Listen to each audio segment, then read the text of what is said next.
Hello students, आज हम start करने जा रहे हैं न्यू चैप्टर का टाइटल है Nelson Mandela long walk to freedom.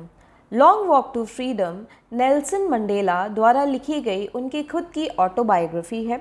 Autobiography का मीनिंग होता है जब इंसान अपनी लाइफ के बारे में, उसकी लाइफ में बचपन से लेकर उसके आखिरी दिनों तक में क्या क्या उसकी लाइफ में हुआ, वो सब जब एक किताब की फॉर्म में लिख देते हैं तो उसको हम ऑटोबायोग्राफी कहते हैं। और ऑटोबायोग्राफी यानी जो पर्सन लिखने वाला है वो खुद अपनी कहानी लिख रहा है, इसलिए उसे हम ऑटोबायोग्राफी बोलते हैं। तो ये जो autobiography long walk to freedom थी, ये नेल्सन मंडेला द्वारा 1994 में लिखी गई थी, पब्लिश हुई थी। उस समय पर ये प्रेसिडेंट साउथ अफ्रीका के चुने जा चुके थे। तो चलिए चैप्टर को स्टार्ट करते हैं और जानते हैं नेल्सन मंडेला की लाइफ के बारे में। इस चैप्टर की थीम पढ़ेंगे पहले। The primary theme of long walk to freedom by Nelson Mandela is the struggle for freedom and equality. This theme is explored through Mandela's personal journey from a young boy unaware of racial inequality to a leader in the fight against apartheid in South Africa. तो जो primary theme है इस chapter की, long walk to freedom की, जो कि Nelson Mandela द्वारा लिखी गई है, वो बेस्ड है स्ट्रगल के बारे में। ठीक है, किस चीज़ का स्ट्रगल किया था इन्होंने? फ्रीडम अचीव करने में और इक्वालिटी में। ठीक है, इक्वालिटी उस समय पर क्या हो रहा था साउथ अफ्रीका में? साउथ अफ्रीका में बहुत ज़्यादा अपार्थाइड चल रहा था। अपार्थाइड का मतलब होता है रंग भेद करना। ठीक है, इंसान के रंग को देख करके जब हम डिस्क्रिमिनेशन करने लगते हैं, गोरे काले का भेदभाव करने लगते हैं, तो उस समय पर साउथ अफ्रीका में अपार्थाइड चल रहा था। लोगों के ऊपर रेशियल डिस्क्रिमिनेशन होते थे, रेशियल इनइक्वालिटीज़, यानी कि उनका जो रंग होता था, रेशियल माने कि उनका जो कि रंग है, रंग भेद जो हो गया, उसमें इनइक्वालिटीज़ हो रही थी। और इसीलिए ये लीडर की फॉर्म में उतरे थे और इन्होंने अगेंस्ट दिस कलर डिस्क्रिमिनेशन इन्होंने आवाज़ उठाई थी। The narrative dwells into the concept of freedom, not just for the oppressed but also for the oppressors, as both are imprisoned by the system of racial segregation. अब ये जो narrative है इस chapter का, ये कॉन्सेप्ट ऑफ फ्रीडम के ऊपर based है। ठीक है, फ्रीडम जो आज़ादी होती है एक इंसान की, उसके ऊपर ये बेस्ड है। इसमें मेनली दिखाया गया है कि एक जो ऑप्रेस्ड इंसान है, ऑप्रेस्ड मतलब जिसके ऊपर बहुत ज़्यादा प्रॉब्लम्स क्रिएट करी जा रही हों, जो बेचारा प्रताड़ित हो, उसको हम ऑप्रेस्ड बोलते हैं। और ऑप्रेसर वो होता है जो प्रताड़ित कर रहा होता है, जो आपके ऊपर अत्याचार कर रहा होता है। तो यहाँ पे अत्याचार जिसके ऊपर हो रहा है वो है ऑप्रेस्ड, और जो अत्याचारी है वो है ऑप्रेसर। तो इसमें हमने देखेंगे कि किस तरीके से जो ऑप्रेस्ड है और जो ऑप्रेसर है, दोनों ही इम्प्रिजन्ड हैं। इम्प्रिजन्ड का मतलब दोनों ही एक तरीके से बॉन्डेड हैं। ठीक है, दोनों ही एक तरीके से बंधे हुए हैं इस काम को करने के लिए। और ये जो रेशियल सेग्रीगेशन हो रहा है, रंग भेद के आधार पे लोगों को सेग्रीगेट यानी बांटा जा रहा है, उसके ऊपर ये चैप्टर बेस्ड है। तो चलिए स्टार्ट करते हैं। बिफोर यू रीड, अपार्थाइड का मतलब समझ लेते हैं। अपार्थाइड है क्या?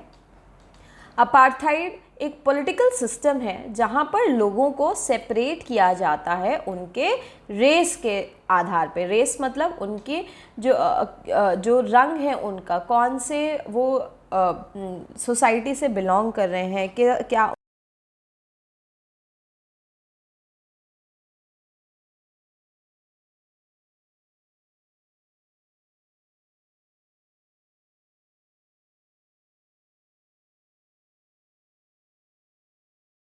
हम रेस बोलते हैं। तो इसके आधार पर जो डिस्क्रिमिनेशन हो रहा था, सेग्रीगेशन, सेपरेशन हो रहा था, उसी को हम अपार्थाइड बोलते हैं। कैन यू से which of these countries named below had such a political system until very recent? तो अभी तक में जो रीसेंट केसेस में अगर हम देखें तो इनमें से कौन सी कंट्रीज़ हैं, कौन सी लेटेस्ट कंट्री है जहाँ पर ये अपार्थाइड जो है वो देखने को मिला है? तो अभी रिसेंट में हमें साउथ अफ्रीका में देखने को मिला apartheid. Have you heard of Nelson Mandela? Mandela and his African National Congress spent a lifetime fighting against apartheid. तो क्या आप लोगों ने नेल्सन मंडेला के बारे में सुना है? कौन थे वो? मंडेला जो थे वो अफ्रीकन नेशनल कांग्रेस यानी ANC में थे, उनके वहाँ के उसके पार्टी के मेंबर थे और उन्होंने अपना पूरा जो लाइफ टाइम उन्होंने अपार्थाइड यानी रंग भेद के अगेंस्ट में फ़ाइट किया था।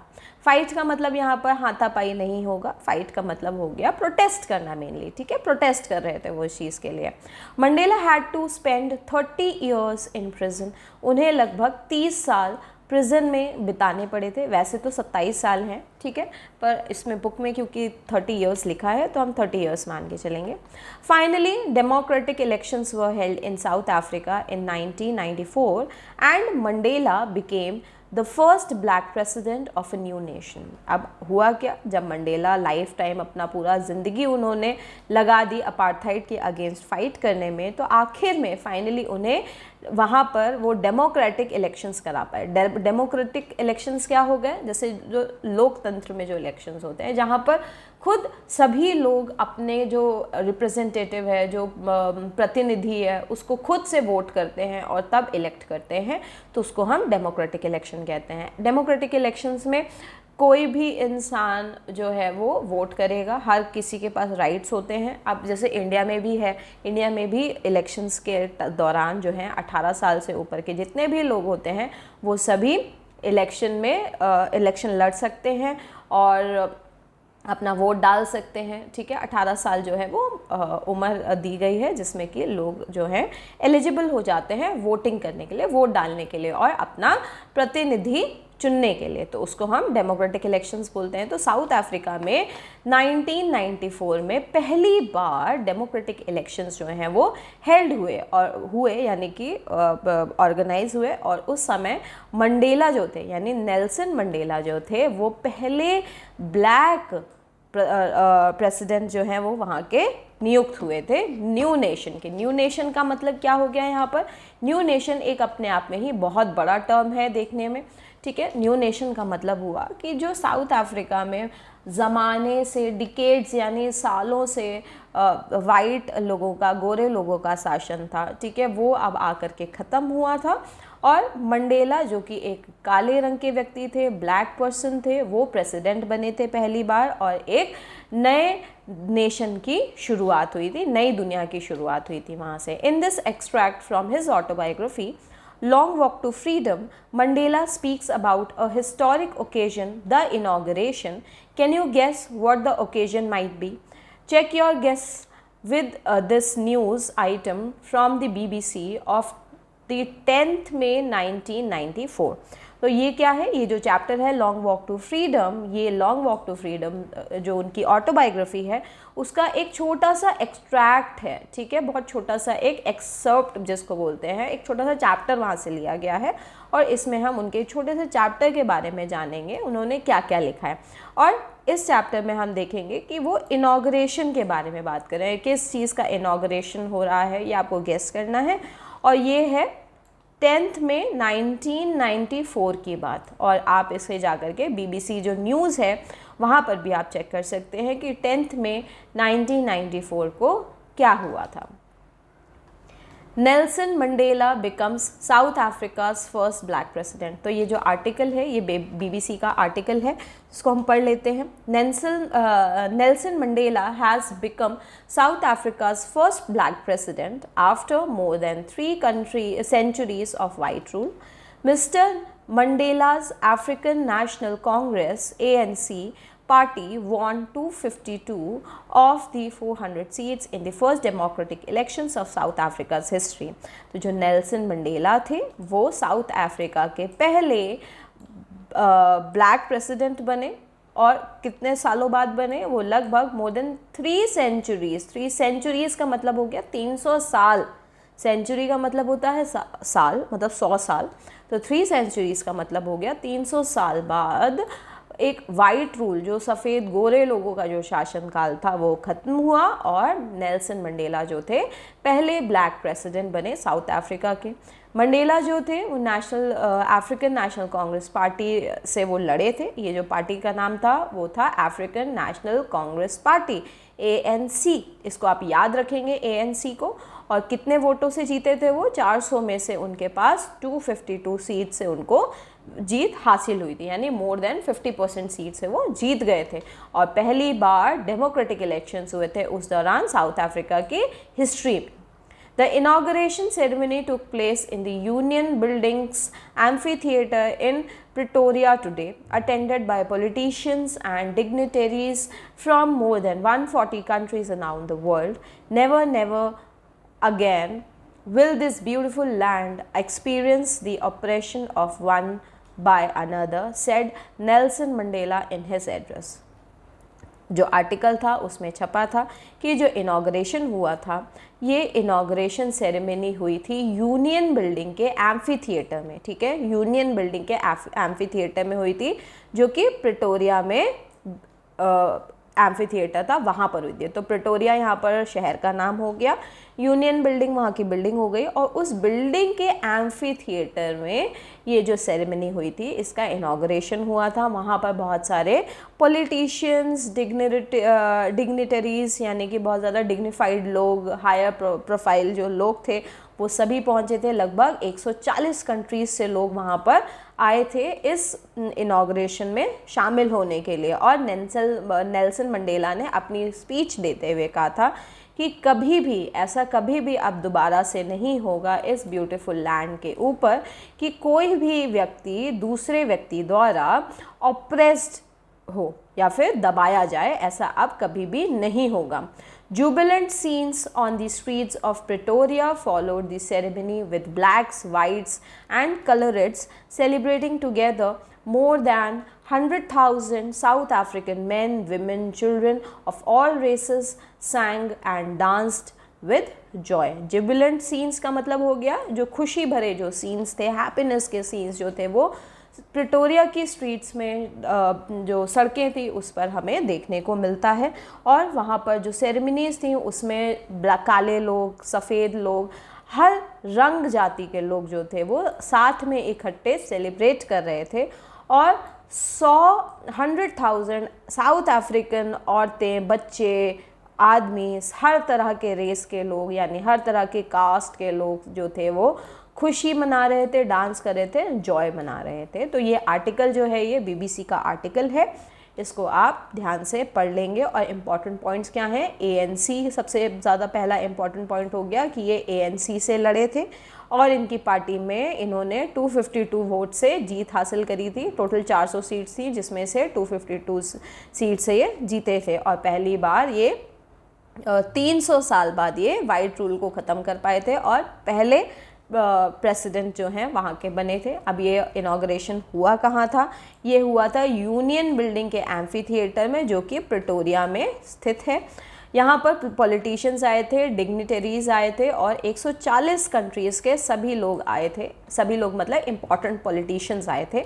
और मंडेला ने बोला था आज के बाद कभी भी इस साउथ अफ्रीकन लैंड में, इस सॉइल में कभी भी कोई एक व्यक्ति दूसरे व्यक्ति को ऑप्रेस नहीं कर पाएगा। चलिए अब स्टार्ट करते हैं ये एक्टिविटी। ये एक्टिविटी क्यों इम्पॉर्टेंट है? क्योंकि ये बुक में दी हुई है इसलिए हमें करनी है। तो सबसे पहले तो हम इस एक्टिविटी को कर लेते हैं। अ rainbow gathering of different colours and Nations. तो इसका हमें मेनली मीनिंग यहाँ पर जो हम समझ पा रहे हैं उसे हमें मेनली मैच करना है। ये एक्सप्रेशंस दिए हुए हैं, यहाँ पर उन एक्सप्रेशंस के मीनिंग लिखे हुए हैं, हमें इन मीनिंग्स को मैच करना है। तो रेनबो का मतलब क्या होता है? रेनबो यानी बहुत सारे कलर्स होते हैं, ठीक है। तो डिफरेंट नेशंस के लोग आए थे, तो इसका मतलब यहाँ पर हो गया beautiful coming together of various people, ठीक है। तो इसको हम फर्स्ट मार्क कर देंगे।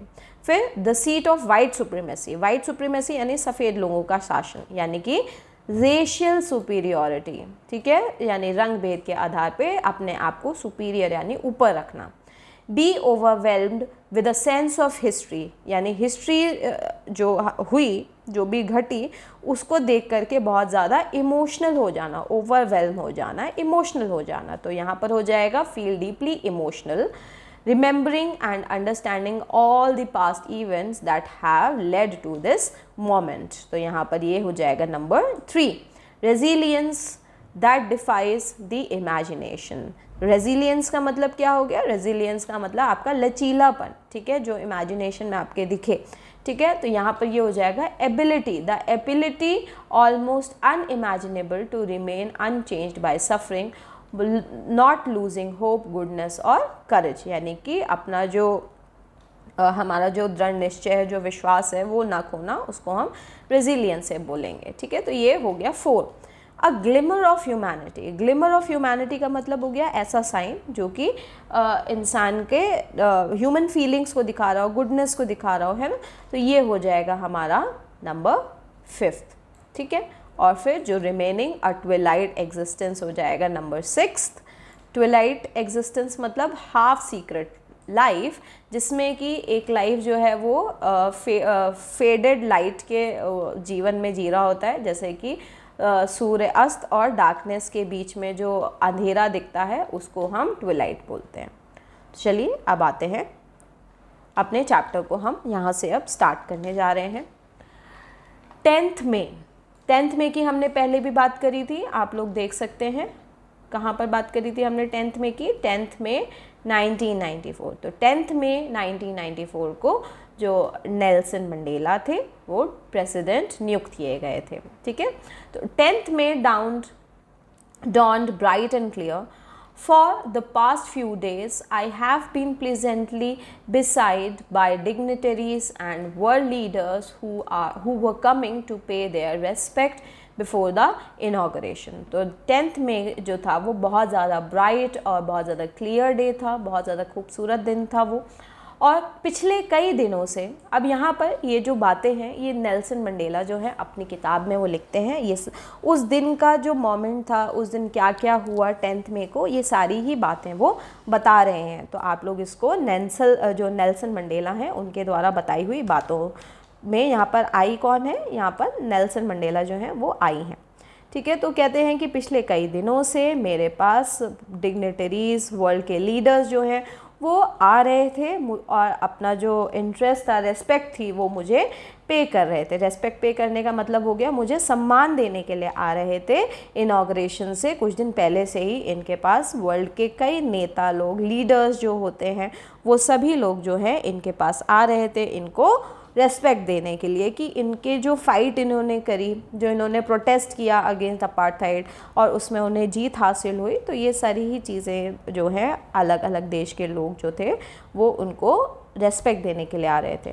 The inauguration would be the greatest gathering ever of international leaders on south African soil. वो कहते हैं कि साउथ अफ्रीका की मिट्टी में, साउथ अफ्रीका की धरती पर इतने सालों में, मतलब अभी तक में अगर देखा जाए तो ये ऐसा सबसे पहला इनॉग्रेशन हो रहा था जो कि जिसमें इतने सारे इंटरनेशनल लीडर्स जो थे वो शामिल हो रहे थे। The ceremonies took place in the lovely sandstone amphitheatre followed by the Union buildings in Pretoria। तो ये जो एम्फी थिएटर है ये इस फोटो में दिया गया है, आप लोग देख सकते हैं कि एम्फी थिएटर में चारों तरफ बैठने की सीटें हैं और बीच में ग्राउंड है, ठीक है। और ये ओपन टू स्काई होता है, यानी ऊपर से खुला होता है, इसी को हम एम्फी थिएटर बोलते हैं।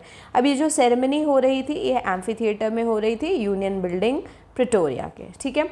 For decades this had been the seat of white supremacy and now it was the site of a rainbow gathering of different colors and nations for the installation of South Africa's first democratic non-racial government। वो कहते हैं कि कई decade से, कई सालों से, decades का मतलब हो गया, एक डिकेड का मतलब होता है 10 साल, ठीक है। तो वो कहते हैं कि कई सालों से ऐसा हो रहा था कि ये जो सीट थी, ये जो प्रेसिडेंट की सीट थी, इस पर वाइट सुप्रीमेसी थी, यानी कि सफ़ेद लोग ही, यानी गोरे लोग ही इस पर शासन कर रहे थे। पर आज का दिन जो है वो ऐसा है कि आप देख सकते हैं कि रेनबो गैदरिंग हो रही है। रेनबो गैदरिंग का मतलब हो गया अलग अलग देश के झंडे जो हैं, अलग अलग देश के झंडे यानी अलग अलग रंग, तो कई रंग के झंडे जो हैं वहाँ पे आपको देखने को मिल सकते हैं। और सभी लोग जो आए हैं वो साउथ अफ्रीका में पहला डेमोक्रेटिक नॉन रेशियल गवर्नमेंट बनते हुए देखने के लिए यहाँ पर आए हुए हैं। On that lovely autumn day I was accompanied by my daughter Zenani. वो जो दिन था वो बहुत लवली ऑटम डे था, ठीक है। कौन सा डे था? ऑटम डे था। आगे चल करके हम ये क्वेश्चन भी आएगा कि ये ऑटम डे क्यों था। ऑटम तो पतझड़ होता है, ठीक है, और पतझड़ जो है वो ठंड से पहले आता है, ठीक है, सॉरी ठंड से बाद में आता है पतझड़, है ना। तो नहीं, ठंड से पहले आता है पतझड़, पत्ते झड़ जाते हैं, उसके बाद फिर ठंड पड़ती है। तो जो पतझड़ है वो है, पर पतझड़ जो होता है वो इंडिया में अगर हम देखा जाए तो वो ठंड पड़ने से पहले आता है, पर ये तो मई की बात हो रही है, जबकि इंडिया में तो मई में स्प्रिंग सीज़न होता है ना। तो इसमें हम देखते हैं कि आगे पढ़ेंगे कि क्यों ये ऑटम डे बोला है इन्होंने यहाँ पर। तो वो कहते हैं कि ये जो ऑटम डे है ये बहुत लवली डे है और मैं यहाँ पर अपनी बेटी ज़ेनानी, ठीक है, ज़ेनानी के साथ यहाँ पर आया हूँ। On the podium mister de Klerk was first sworn in as second deputy president. तो अब पोडियम जो है, पोडियम जो स्टैंड होता है जिसके ऊपर खड़े होकर के हम लोग स्पीच देते हैं, ठीक है, तो वो पोडियम होता है। तो कहते हैं कि जो मिस्टर डी क्लार्क हैं उन्होंने पहली शपथ ली। फर्स्ट सॉर्न का मतलब होता है शपथ लेना। पहली शपथ ली as second deputy president. Second deputy president की शपथ जो थी वो किसने ली थी? मिस्टर डी क्लार्क ने। उसके बाद थाबो बेकी, ठीक है, थाबो बेकी ने शपथ ली, स्वर्ण किया, जब वो फर्स्ट डेप्यूटी प्रेसिडेंट के लिए उन्होंने, थाबो बेकी ने जो है उन्होंने शपथ ली थी।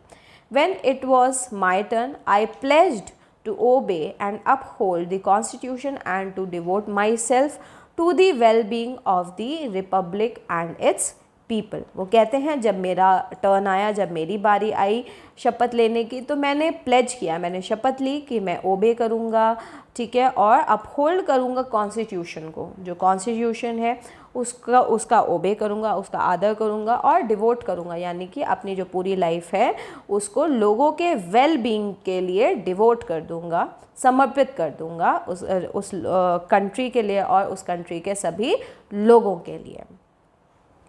To the assembled guest and the watching world I said. वो कहते हैं जो भी लोग यहाँ पर मौजूद हैं, जो यहाँ पर आए हैं मुझे देखने के लिए, मैं उनसे कहता हूँ कि today all of us do by our presence here confer glory and hope to new born liberty out of the experience of an extraordinary human disaster that lasted too long must be born a society of which all humanity will be proud।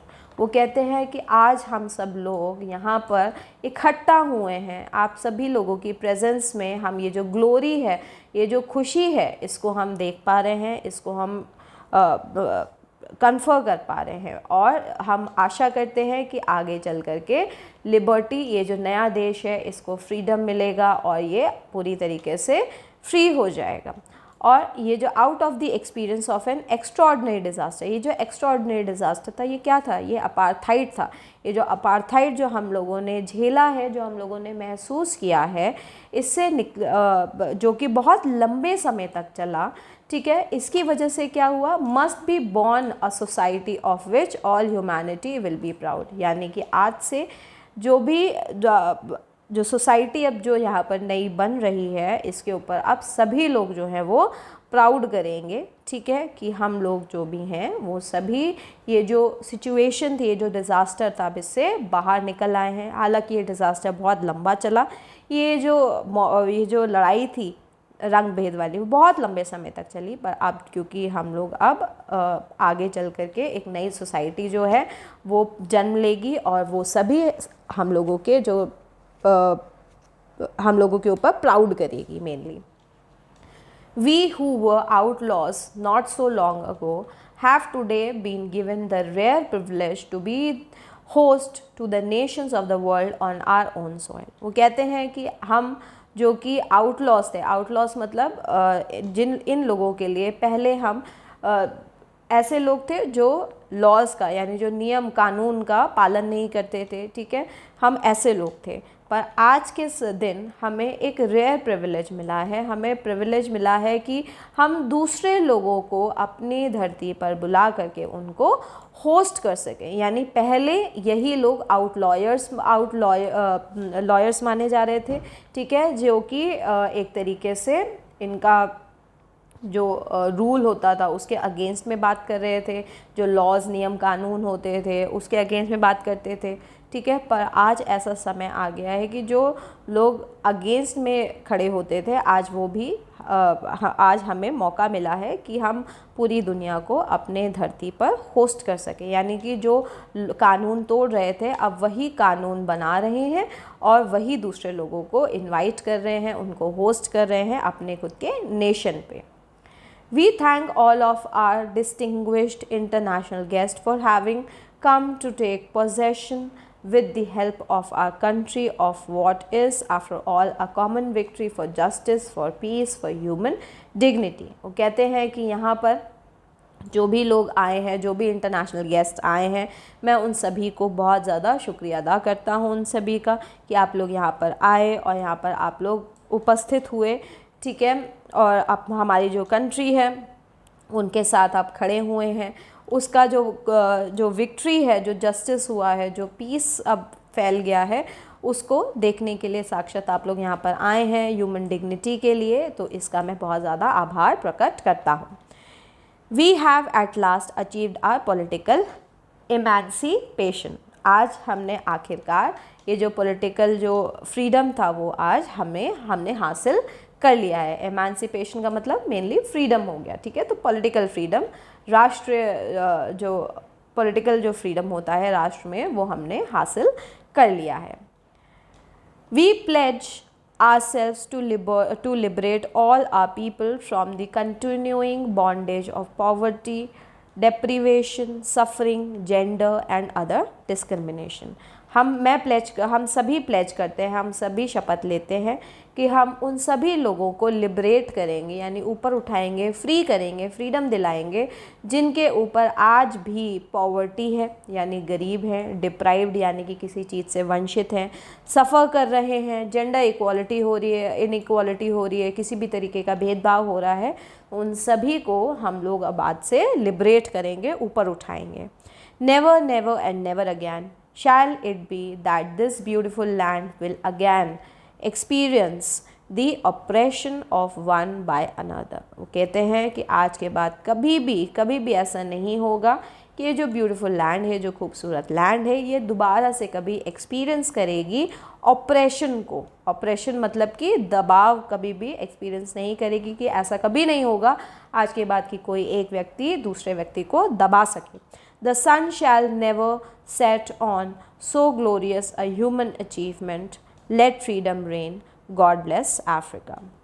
वो कहते हैं कि अब ये जो धरती है Africa की, यहाँ पर अब कभी भी सूर्य जो है वो नहीं ढलेगा और आज के बाद से ये सब कुछ जो है ग्लोरियस होगा। ये जो अचीवमेंट हम लोगों ने हासिल किया है, ये अचीवमेंट हासिल करने के बाद कभी भी सूर्य अब नहीं ढलेगा और जो फ्रीडम है उसका हमेशा ही रेन होगा। रेन का मतलब क्या होता है? रेन का मतलब होता है रूल, शासन, ठीक है। तो फ्रीडम हमेशा के लिए रहेगा और वो कहते हैं कि भगवान जो है अफ्रीका को ब्लेस करें। तो ये जो था ये पूरी नेल्सन मंडेला द्वारा बताई गई उनकी स्पीच थी जो उन्होंने पब्लिक के सामने बोली थी।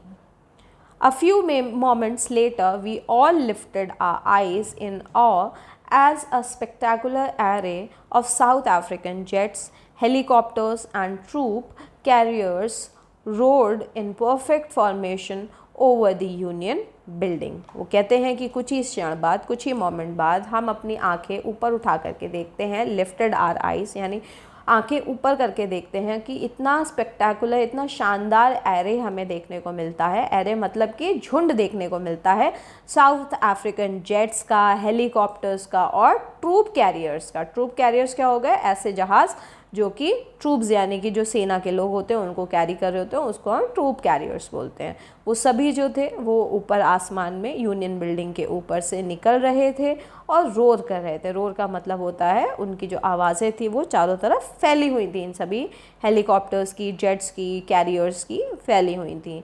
और it was not only a display of pinpoint precision and military force but a demonstration of the military's loyalty to democracy, to a new government that had been freely and fairly elected। अब ये जो दृश्य था ये सिर्फ एक military का दृश्य नहीं था कि मिलिट्री फोर्सेस सिर्फ अपना कर्तव्य नहीं दिखा रही थी, ये था डिमॉन्स्ट्रेशन हो रहा था मिलिट्री की लॉयल्टी का, कि जो मिलिट्री है अब वो डेमोक्रेसी के प्रति लॉयल है। ठीक है, लॉयल का मतलब होता है उसके प्रति बहुत ज़्यादा ईमानदार है। और ये जो नई गवर्नमेंट जो बनी है जो कि फ्रीली और फेयरली फाउंड हुई है, यानी इसमें किसी भी तरीके की चीटिंग या भेदभाव नहीं हुआ और पूरी तरीके से डेमोक्रेटिक इलेक्शंस यहाँ कॉन्टेस्ट हुए हैं और मिलिट्री जो है अब वो पूरी तरीके से लॉयल्टी अपनी शो कर रही है। Only moments before, the highest generals of the South African Defence Force and police, their chests bedecked with ribbons and medals from days gone by, saluted me and pledged their loyalty। वो कहते हैं कुछ ही क्षण पहले, moments before, कुछ ही क्षण पहले जो हाईएस्ट जनरल्स थे यानी जो हाई रैंक वाले जो जनरल्स थे, ऑफिसर्स थे साउथ अफ्रीकन डिफेंस के, ठीक है, जो सेनाओं के जो जनरल्स थे जिनके जो चाहे वो पुलिस के हों चाहे वो डिफेंस फोर्सेस के हों, उन सभी के जो चेस्ट पर जो मेडल्स रिबन्स जो थे जो कि उन्हें कई सालों से उनकी बहादुरी के लिए मिले हुए थे, ठीक है, उन सभी लोगों ने हमें सैल्यूट किया, मुझे सैल्यूट किया और अपनी जो लॉयल्टी थी उसको प्लेज किया कि हम शपथ लेते हैं कि हम आपके प्रति लॉयल्टी दिखाएंगे। आई was not unmindful of the fact that not so many years before they would not have saluted but arrested me। वो कहते हैं कि मैं आज अगर सोचूं तो मैं ये फैक्ट तो मैं कभी नहीं भूल सकता कि अगर यही कुछ साल पहले की चीज़ रही होती तो ये लोग मुझे सैल्यूट नहीं कर रहे होते बल्कि ये लोग तो मुझे अरेस्ट कर रहे होते। Finally a chevron of Impala jets left a smoke trail of the black, red, green, blue and gold to the new South African flag। अब कहते हैं कि आखिर में शेवरॉन निकले। शेवरॉन क्या है? शेवरॉन एक तरीके से शेप होती है जो कि वी शेप की शेप होती है, ठीक है। तो जहाज़ जो थे इम्पाला जेट्स जो थे वो इस शेप में, वी शेप में जो जहाज़ थे वो निकल रहे थे। वी शेप कैसे?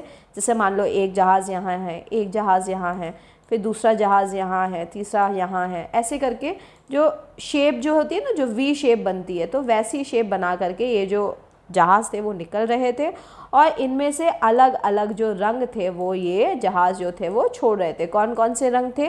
Black, green, red, blue, gold, यानी कि जो अफ्रीकन फ्लैग में जो भी कलर आते हैं वो सारे ही कलर्स यहाँ पर जो हैं वो एक तरीके से छोड़े जा रहे थे और जहाज़ जो थे वो आगे निकल रहे थे ये रंग पीछे छोड़ते हुए।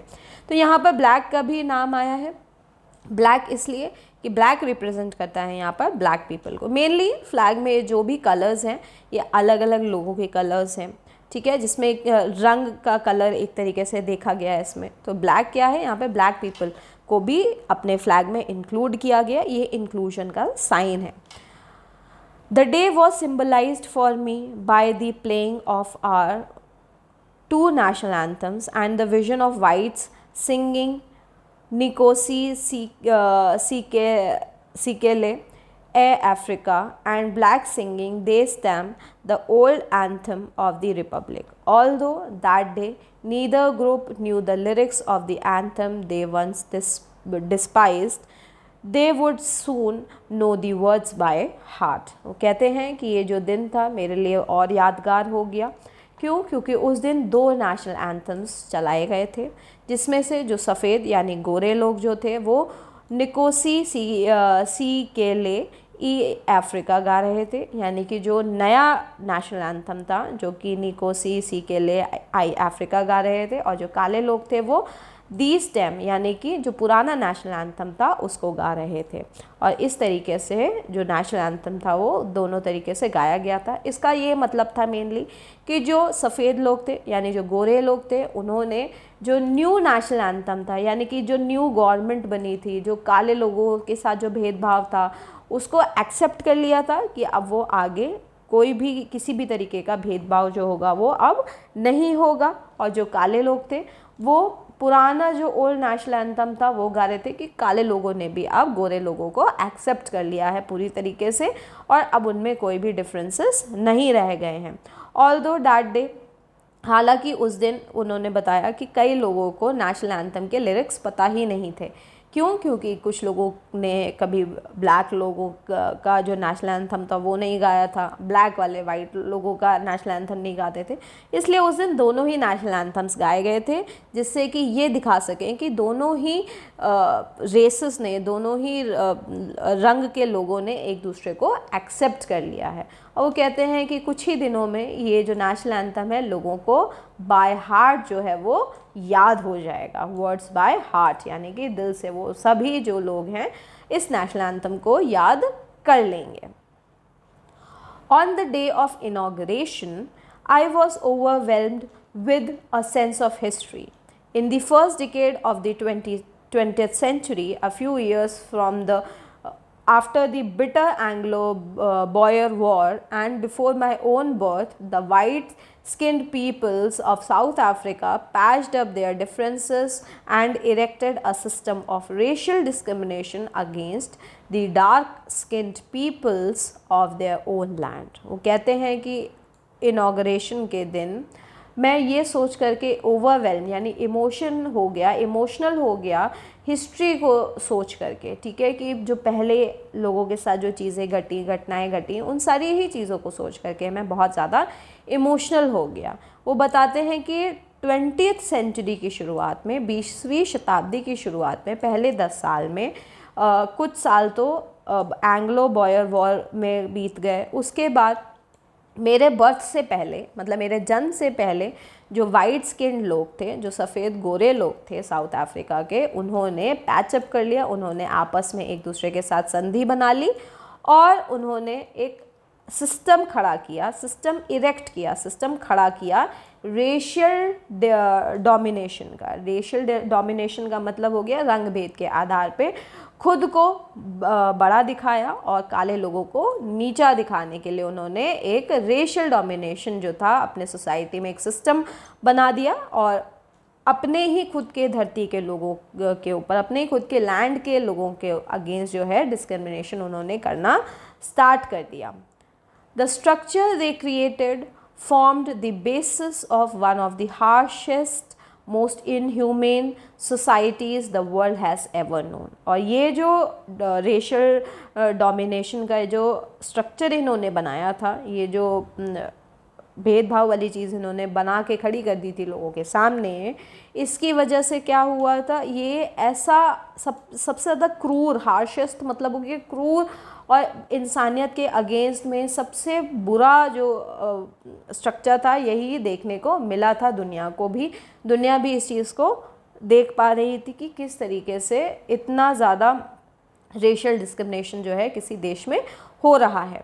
Now in the last decade of 20th century and my own the 8th decade as a man, that system had been overturned forever and replaced by one that recognized the rights and freedoms for all peoples regardless of the color of their skin। वो कहते हैं कि पर अब जब ये जो 20th century, जो 20वीं शताब्दी के जो आखिरी 10 साल हैं, और अगर मैं एज अ पर्सन बात करूं तो मैं खुद भी अब 80 साल का हो चुका हूं।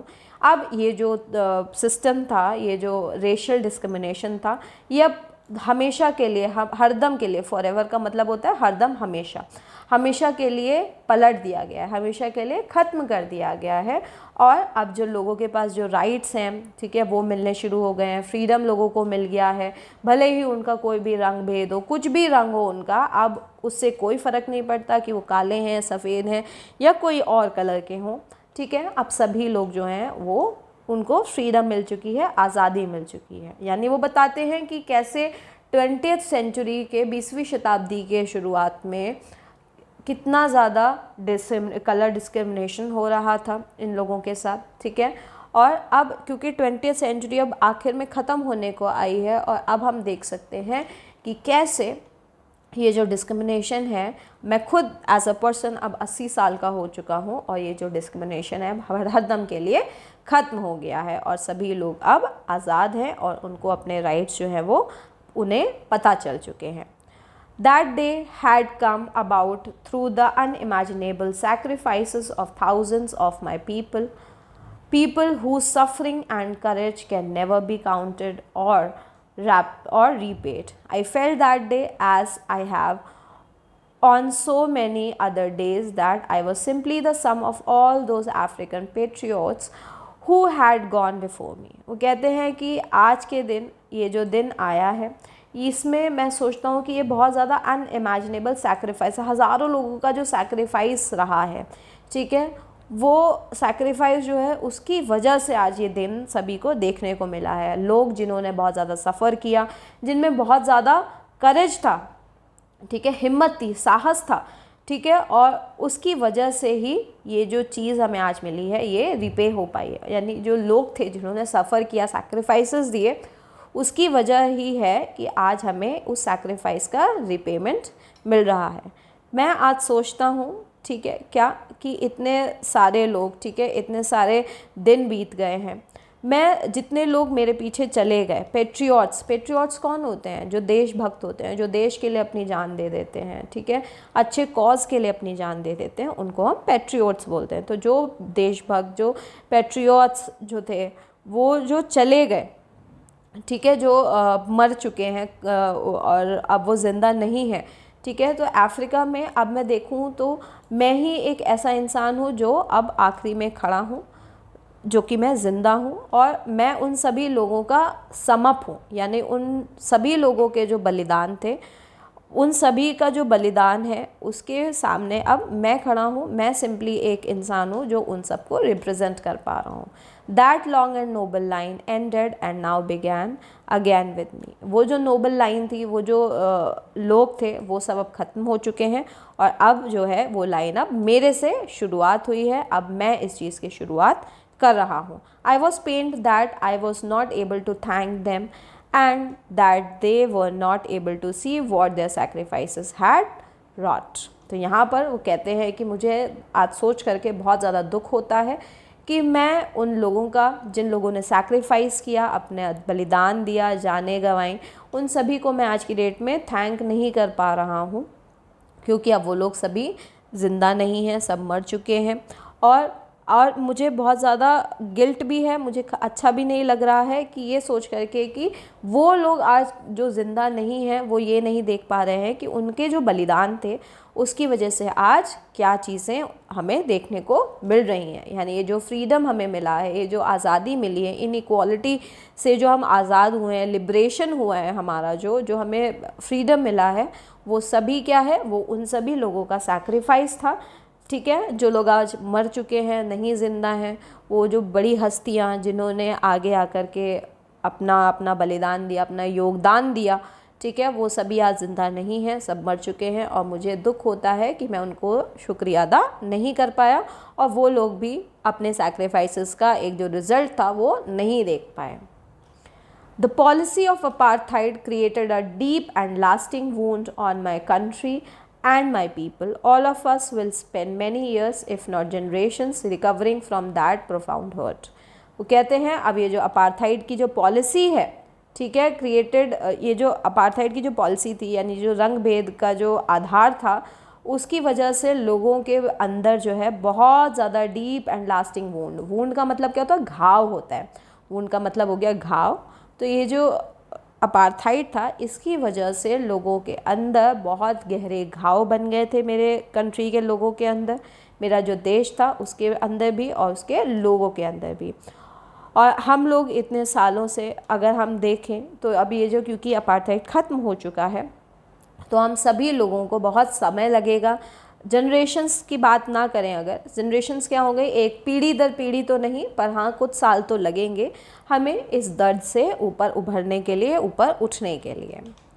But the decades of oppression and brutality had another unintended effect, and that was that it produced the Oliver Tambos, the Walter Sissulus, the Chief Luthulus, the Yusuf Dabus, the Bram Fishers, the Robert Suboquas of the time, of our time, men of such extraordinary courage, wisdom and generosity that their like may never be known again। तो कहते हैं कि इतने decades में, इतने सालों में जो ऑपरेशन हुआ, जो ब्रूटैलिटी हुई, ठीक है, इसकी वजह से क्या हुआ, इसकी वजह से लोगों के ऊपर जो अफेक्ट आया, ठीक है, लोगों के ऊपर जो प्रभाव पड़ा, ये जो नेगेटिव चीज़ों का जो प्रभाव था वो बहुत ज़्यादा पड़ा।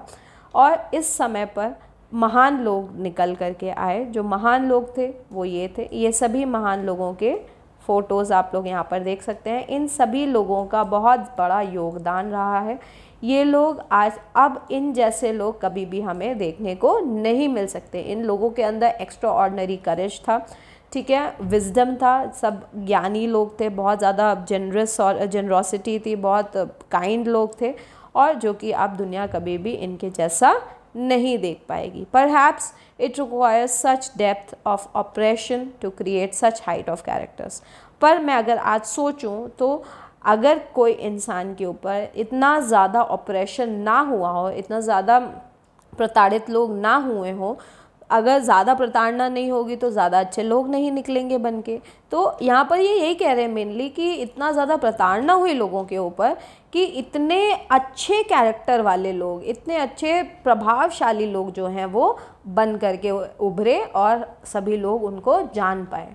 My country is rich in the minerals and gems that lie beneath its soil, but I have always known that its greatest wealth is its people, finer and truer than the purest diamond। वो कहते हैं कि मेरी जो country है ये full of minerals है, James हैं, यहाँ पे बहुत सारे मिनरल्स और जेम स्टोन्स हैं, बहुत अच्छी मिट्टी है यहाँ की, पर मैं ये जानता हूँ कि इस मिट्टी की जो ग्रेटेस्ट वेल्थ है, जो सबसे बड़ी जो जमा पूंजी है, वो इसके लोग हैं, जो कि एक ट्रू और फाइन प्योरेस्ट जो डायमंड होता है, जो डायमंड जिसको बहुत प्योर माना जाता है, उससे भी ज़्यादा प्योर इस कंट्री के लोग हैं।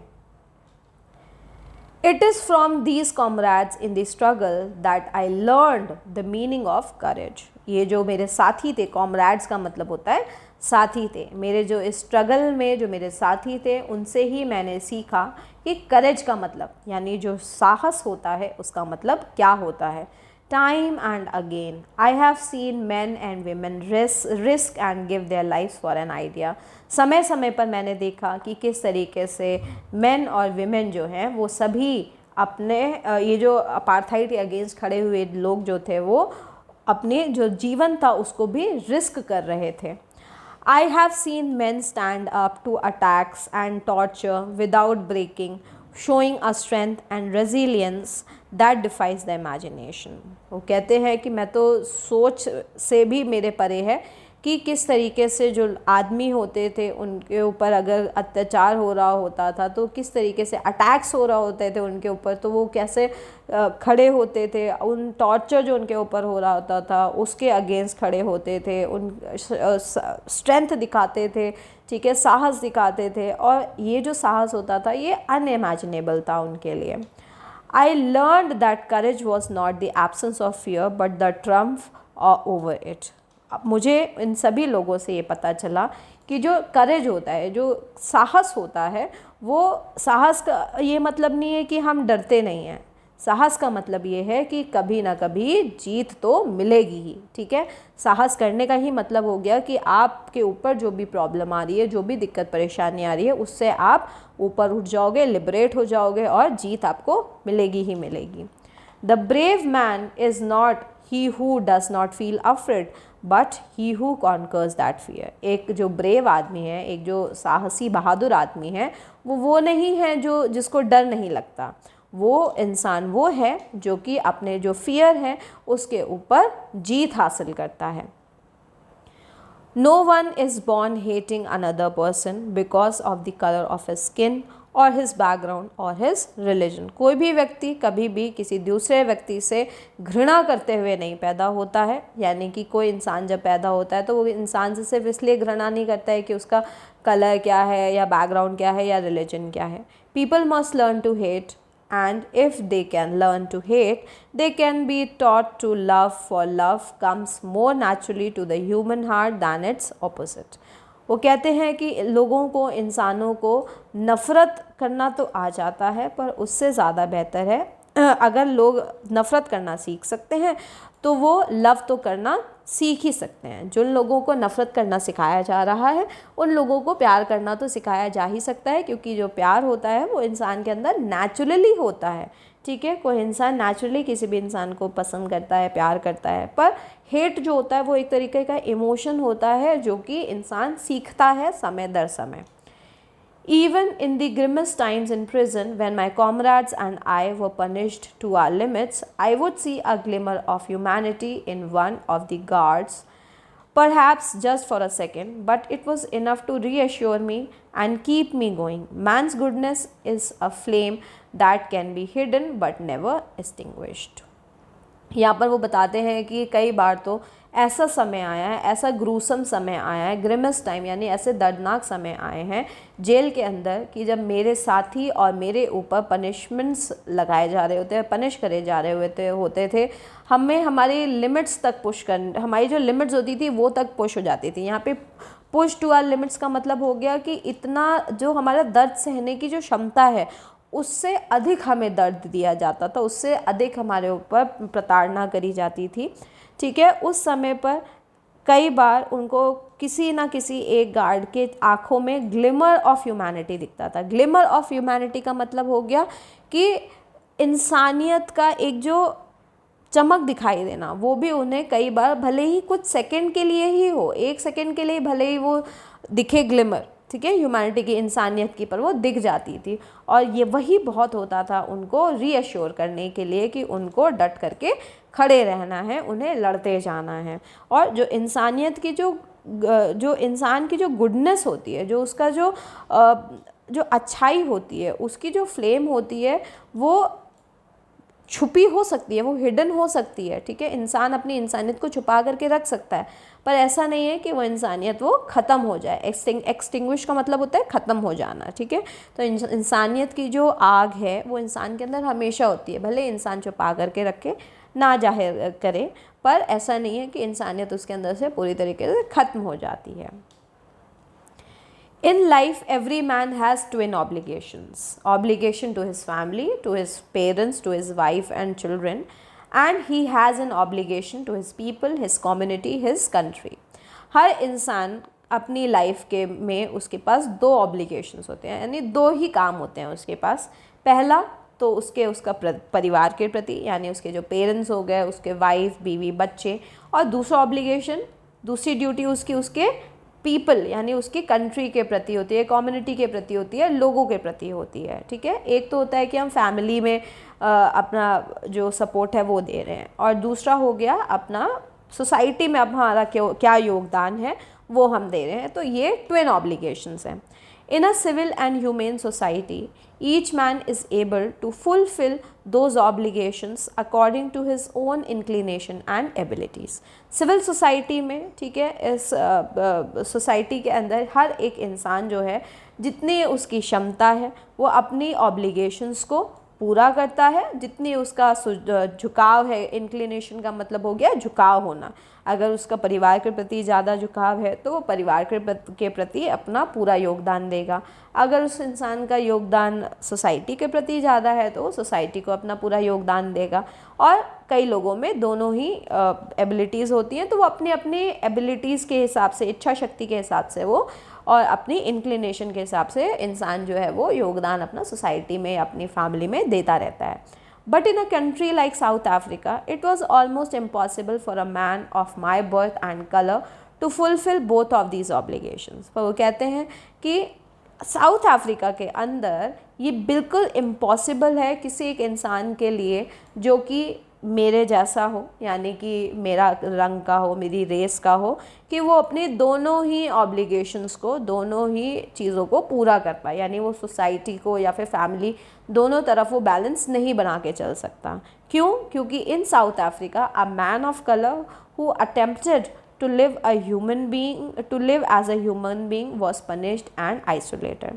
तो साउथ अफ्रीका में कोई एक काला व्यक्ति, अ मैन ऑफ कलर का मतलब हो गया एक ऐसा व्यक्ति जिसका रंग डार्क हो, काला हो, अगर वो इंसान की तरह अपना जीवन बिताना चाहता होता है तो उसको पनिशमेंट मिलती है और उसको आइसोलेट यानी कि अलग कर दिया जाता है अपने परिवार से। In South Africa, a man who tried to fulfill his duties to its people was inevitably ripped from his family and his home and was forced to live a life apart, a twilight existence of secrecy and rebellion. अगर कोई व्यक्ति अपनी duty अपनी society के प्रति दिखाता है, ठीक है, तो क्या होता क्या है कि उस इंसान को अपने परिवार से रिप्ड कर दिया जाता है, परिवार से अलग कर दिया जाएगा, उसको उसके घर से अलग कर दिया जाएगा, उसको बहुत ज़्यादा दर्दनाक जीवन उसको बिताना पड़ेगा अलग होकर के, और उसको पनिशमेंट्स भी मिलेंगी और उसका जो जीवन है वो पूरी तरीके से सीक्रेसी में बीत जाएगा, ठीक है, अंधकार में बीत जाएगा। I did not in the beginning choose to place my people above my family, but in attempting to serve my people I found that I was prevented from fulfilling my obligations as a son, brother, a father and a husband. वो कहते हैं कि जब शुरुआत में मैंने नहीं choose किया था कि मैं अपने लोगों के प्रति अपनी ऑब्लिगेशन दिखाऊं, ठीक है, पर मैं अपने परिवार के प्रति अपनी ऑब्लिगेशन दिखा रहा था, पर ऐसा करने में क्या हुआ, जैसे ही मैंने अपने लोगों के प्रति अपनी ऑब्लिगेशन दिखाने की कोशिश करी, उससे क्या हुआ, मुझे मेरे ही परिवार से अलग कर दिया गया, ठीक है, मुझे अपने परिवार के प्रति जो भी मेरा जो कर्तव्य था उसको निभाने से मुझे बिल्कुल ही अलग कर दिया गया। यानी वहाँ पर साउथ अफ्रीका में क्या हो रहा था, कोई भी काला रंग का व्यक्ति अगर अपने परिवार के प्रति ज़्यादा सजग है तो उसको भी पनिशमेंट मिल रही थी, उसको अपनी फैमिली से अलग कर दिया जा रहा था, और अगर सोसाइटी के प्रति वो बहुत ज़्यादा सजग था तो उसको भी अपने परिवार से अलग कर दिया जा रहा था, क्योंकि वो सोसाइटी में ज़्यादा करेज दिखा रहा था, ज़्यादा साहस दिखा रहा था। तो दोनों ही तरफ से जो ब्लैक पीपल थे वो बेचारे घुट रहे थे और उनके ऊपर बहुत ज़्यादा डिस्क्रिमिनेशन हो रहा था। I was not born with the hunger to be free, मैं पैदा नहीं हुआ था फ्रीडम की हंगर के साथ, यानी कि मुझे फ्रीडम के बारे में तो पहले पता ही नहीं था। तो अगर किसी इंसान को किसी चीज़ के बारे में पता ही नहीं होगा तो उसको भूख कैसे लगेगी, है ना। तो यहाँ पर भी वही बात है कि वो जो व्यक्ति हैं नेल्सन मंडेला, वो पैदा ही नहीं हुए थे फ्रीडम, उनको नहीं पता, वो तो फ्री ही पैदा हुए थे मेनली, ठीक है, तो उनके अंदर फ्रीडम पाने की तो चाहत ही नहीं थी, क्योंकि वो तो फ्री पैदा हुए थे। I was born free, free in every way that I could be, मैं हर तरीके से फ्री था। Free to run in the fields near my mother's hut, free to swim in the clear stream that ran through my village, free to roast mealies under the stars and ride the broad backs of slow moving bulls. As long as I obeyed my father and abided by the customs of my tribe, I was not troubled by the laws of man or God. वो कहते हैं कि मैं पूरी तरीके से आज़ाद था, मैं आज़ाद था अपनी माँ के जो हट थी, झोपड़ी थी, उसके पास दौड़ने में मैं आज़ाद था, मैं स्विम करने के लिए भी आज़ाद था, मतलब मैं अपने गांव के पास से जो स्ट्रीम, जो नदी बह रही होती थी, उसमें मैं बहुत फ्रीडम से स्विम कर सकता था। अपना जो मिलीज़ यानी कि जो भुट्टा होता है, मेज़ होता है, उसको रोस्ट करता था खुले आसमान के नीचे, ठीक है, और वो बुलक कार्ट्स को भी फ्रीली मूव कर रहा होता था, फ्रीली मतलब हर सेंस में वो कहें तो वो पूरी तरीके से उनका जो बचपन था वो फ्रीडम में था। और ये जो फ्रीडम था वो तब तक था जब तक कि वो अपने पिता की बात मानते रहते हैं और अपना जो ट्राइब है, जो उनका जो कबीला है, उसकी बात, उसके जो कस्टम्स हैं उसको मानते हैं, तब तक वो फ्री हैं, उनको ना भगवान परेशान करेंगे और ना ही इंसान। It is only when I began to learn that my boyhood freedom was an illusion When I discovered as a young man that my freedom had already been taken from me, that I began to hunger for it. जब मुझे तब तक freedom के बारे में नहीं पता चला जब तक कि मैं छोटा था। मेरे लिए फ्रीडम एक सिर्फ इल्यूजन की तरह था। पर जब मैं यंग हुआ, मैं बड़ा हुआ, एडल्ट हुआ, तब मुझे पता चला कि जो फ्रीडम है मेरी, ठीक है, वो मेरे से पहले से ही छीनी जा चुकी है। और जब मुझे पता चला कि मेरी फ्रीडम मेरे से छीनी जा चुकी है, तभी मुझे उसका हंगर यानी उसकी जो भूख थी उसका एहसास होना शुरू हुआ। इंसान को फ्रीडम पाने का एहसास तब तक नहीं होता जब तक कि वो कैद में ना हो। तो जो इंसान एकदम फ्री है उसको फ्रीडम पाने की ज़रूरत ही नहीं है। जैसे आप लोग स्कूल जाते हैं, जब तक छुट्टी नहीं हो जाती तब तक कैसा लगता है, एकदम बंधा बंधा सा लगता है। ऐसा लगता है कब छुट्टी होगी, है ना, कब हम अपने घर जाएंगे, कब हम खेलेंगे। तो ये जो फ्रीडम है वो तभी आपको उसका सेंस समझ में आता है जब आप एक्चुअली में बंध जाते हो किसी चीज़ से, ठीक है। At last as a student I wanted freedom only from myself, the transitory freedoms of being able to stay at night, out at night, read what I please and go where I choose. वो कहते हैं कि जब मैं student बना शुरू में, तब मुझे समझ में आया कि मुझे फ्रीडम चाहिए खुद के लिए, ठीक है। मुझे खुद के लिए फ्रीडम चाहिए कि मैं रात में बाहर रह सकूं, इस चीज़ का फ्रीडम, रात में बाहर जा सकूं, इस चीज़ का फ्रीडम, मैं जो चाहूं वो पढ़ सकूं, ठीक है, रीड व्हाट आई प्लीज़, जो मुझे अच्छा लगता हो वो चीज़ पढ़ सकूं, इस चीज़ का फ्रीडम, और जहाँ चाहूँ वहाँ मैं जा सकूँ, इस चीज़ का फ्रीडम मुझे चाहिए था। Later as a young man in Johannesburg I yearned for the basic and honorable freedoms of achieving my potential, of earning my keep, of marrying and having a family, the freedom not to be obstructed in a lawful life. वो कहते हैं जैसे जैसे मैं और बड़ा होता गया, जब मैं जोहानिसबर्ग चला गया, वहाँ पर मुझे अपनी जो जीवनी थी, अपनी जो ज़िंदगी थी, उसको बिताने के लिए फ्रीडम चाहिए था, ठीक है, ऑनरेबल फ्रीडम, चाहे वो मेरा पैसा कमाना हो, चाहे शादी करना हो, या फिर फैमिली बड़ी करना हो, परिवार चलाना हो, उन सभी चीज़ों का फ्रीडम मुझे चाहिए था। और ऐसा फ्रीडम मुझे चाहिए था जिस पे कोई भी ऑब्स्ट्रक्शन ना हो, जिस पे कोई भी रुकावट ना आ सके एक लॉफुल लाइफ के अंदर। लॉफुल लाइफ मतलब कानून से बंधी हुई जो लाइफ होती है, उसके अंदर किसी भी तरीके की जो ऑब्स्ट्रक्शन है वो ना आ सके, ऐसी लाइफ मुझे चाहिए थी। But then I slowly saw that not only I was not free, but my brothers and sisters were not free. पर कुछ ही समय में मुझे ये पता चला कि सिर्फ मैं ही फ्री नहीं था। मेरे जो सिर्फ मैं ही था, मैं नहीं था जो फ्री, मतलब मैं ही नहीं था फ्री, मेरे साथ साथ मेरे भाई बहन भी फ्री नहीं थे।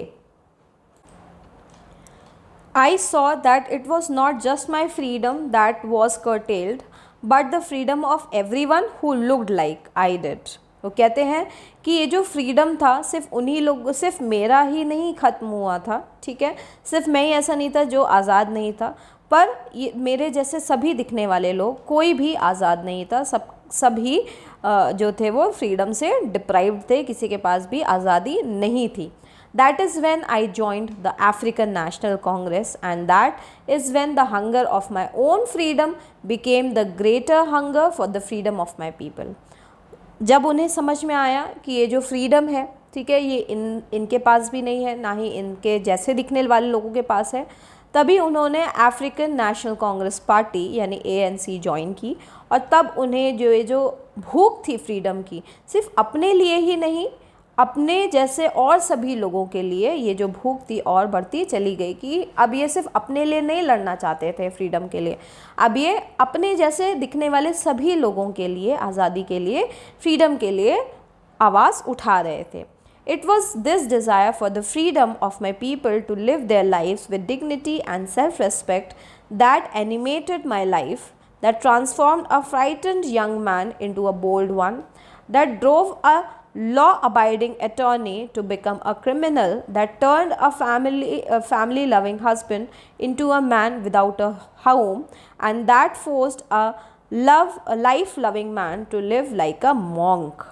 अब इन्होंने यहाँ पर बहुत बड़ी बात कही, ये जो डिज़ायर था फ्रीडम का, ठीक है, ये जो आज़ादी का जो चाह थी, ठीक है, लोगों के अंदर जो भी लोग जी रहे थे कि लोग सभी अपने डिग्निटी के साथ जिए, ठीक है, सेल्फ रिस्पेक्ट के साथ जिए, ये जो उनका जो सोच थी, डिज़ायर था उनका, जो इच्छा थी कि सभी इंसान डिग्निटी और सेल्फ रिस्पेक्ट के साथ जिएं, ठीक है, इसी की वजह से ही ये जो डरा हुआ फ्राइटेंड यंग मैन था, ये जो डरा हुआ इंसान था, अब ये बोल्ड इंसान में बदल गया था। ठीक है, फ्राइटेंड का मतलब होता है डरा हुआ, बोल्ड का मतलब होता है अब वो आउटस्पोकन बन गए थे, आवाज़ उठाने वाले बन गए थे, जिसकी वजह से ये जो लॉ अबाइडिंग अटॉर्नी थे, यानी ये लॉयर जो थे, अब एक तरीके से एक क्रिमिनल बन गए थे। लॉयर क्या होता है? अटॉर्नी एक लॉयर होता है, ठीक है।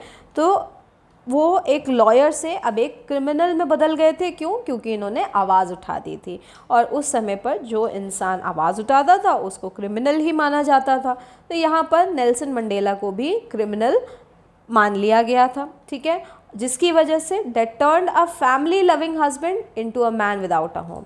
यानी अब क्योंकि इन्होंने अपने लोगों के लिए आवाज़ उठाई थी, इसकी वजह से ही अब वो बेचारे अपने परिवार से अलग कर दिए गए थे। इसकी वजह से इन्हें अपनी जो मैरिड लाइफ थी उसको छोड़ करके एक मंक की तरह, एक साधु की तरह जीवन बिताना पड़ रहा था।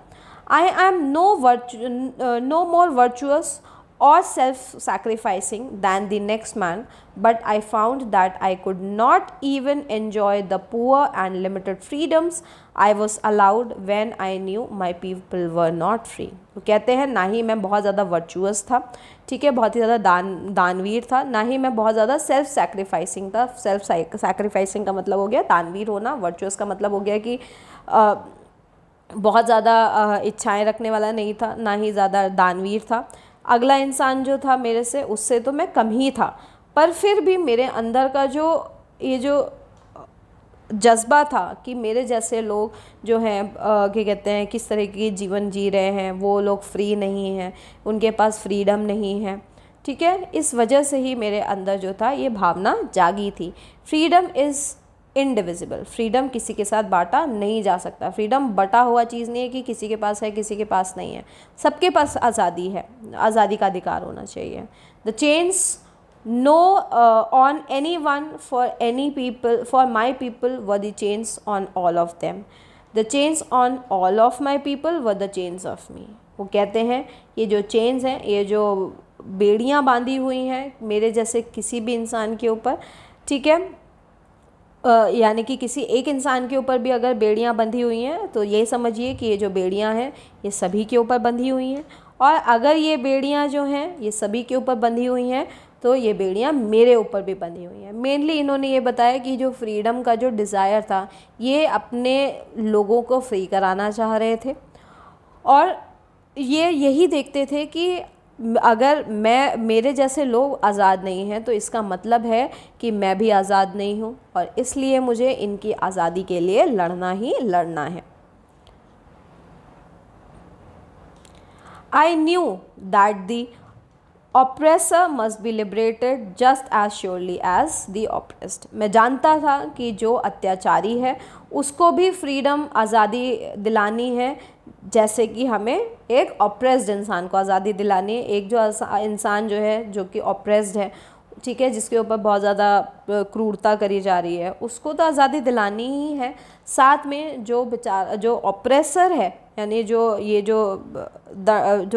भेदभाव कर रहा है उस इंसान को भी लिबरेट करना है, यानी फ्रीडम दिलाना है। A man who takes away another man's freedom is a prisoner of hatred. एक इंसान जो किसी दूसरे व्यक्ति का आज़ादी, फ्रीडम छीन लेता है, वो खुद भी एक प्रिजनर होता है हेट्रेड का, ठीक है, वो खुद भी एक कैदी होता है नफ़रत का। He is locked behind the bars of prejudice and narrow mindedness. वो इंसान, वो खुद भी जेल की सलाखों के पीछे कैद होता है, खुद के ही प्रेजुडाइज में, ठीक है, और खुद के ही नैरो माइंडेडनेस में पीछे वो खुद भी बंधा हुआ होता है। I am not truly free if I am taking away someone else's freedom, just as surely as I am not free when my freedom is taken from me।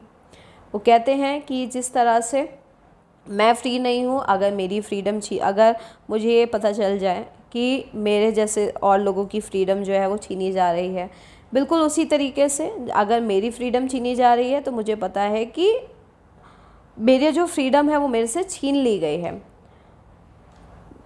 the oppressed and the oppressor alike are robbed of their humanity. अब ये जो oppressed हैं, जिनके ऊपर अत्याचार हो रहा है, और जो अत्याचारी हैं, वो दोनों के ही जो ह्यूमैनिटी है, जो इंसानियत है, वो पूरी तरीके से रॉब यानी कि लूटी जा चुकी है, ख़त्म करी जा चुकी है। इसीलिए कोई भी इंसान दूसरे इंसान के ऊपर अत्याचार कर रहा है। तो आप लोग इसमें नेल्सन मंडेला की फ़ोटो देख सकते हैं, साथ ही में मैप देख सकते हैं, ये फ्लैग देख सकते हैं। फ्लैग में आप यहाँ पे नोटिस कर सकते हैं ब्लैक कलर है। ब्लैक कलर का मतलब ही हो गया ब्लैक पीपल, ठीक है। यहाँ पर अफ्रीका के फ्लैग में, साउथ अफ्रीका के फ्लैग में जो ब्लैक है वो डिनोट करता है ब्लैक पीपल को। इन्होंने ब्लैक पीपल को एक्सेप्ट किया, इसलिए फ्लैग में भी ब्लैक कलर इन्होंने ऐड किया था। चलिए, ये इस चैप्टर का एंड था। अब हम इस चैप्टर के सभी क्वेश्चन आंसर्स डिस्कस करेंगे, तो आप लोग रफ नोटबुक्स ज़रूर निकाल लें। तो सबसे पहले हम ओरल कॉम्प्रिहेंशन चेक करेंगे, ठीक है। Where did the ceremonies take place? Can you name any public building in India that are made of sandstone? तो यहाँ पर बात हो रही है, क्वेश्चन पूछा जा रहा है कि ये जो सेरेमनीज थी ये कहाँ पर हुई थी, ठीक है, और इंडिया के अंदर सैंडस्टोन से बनी हुई कौन सी बिल्डिंग है।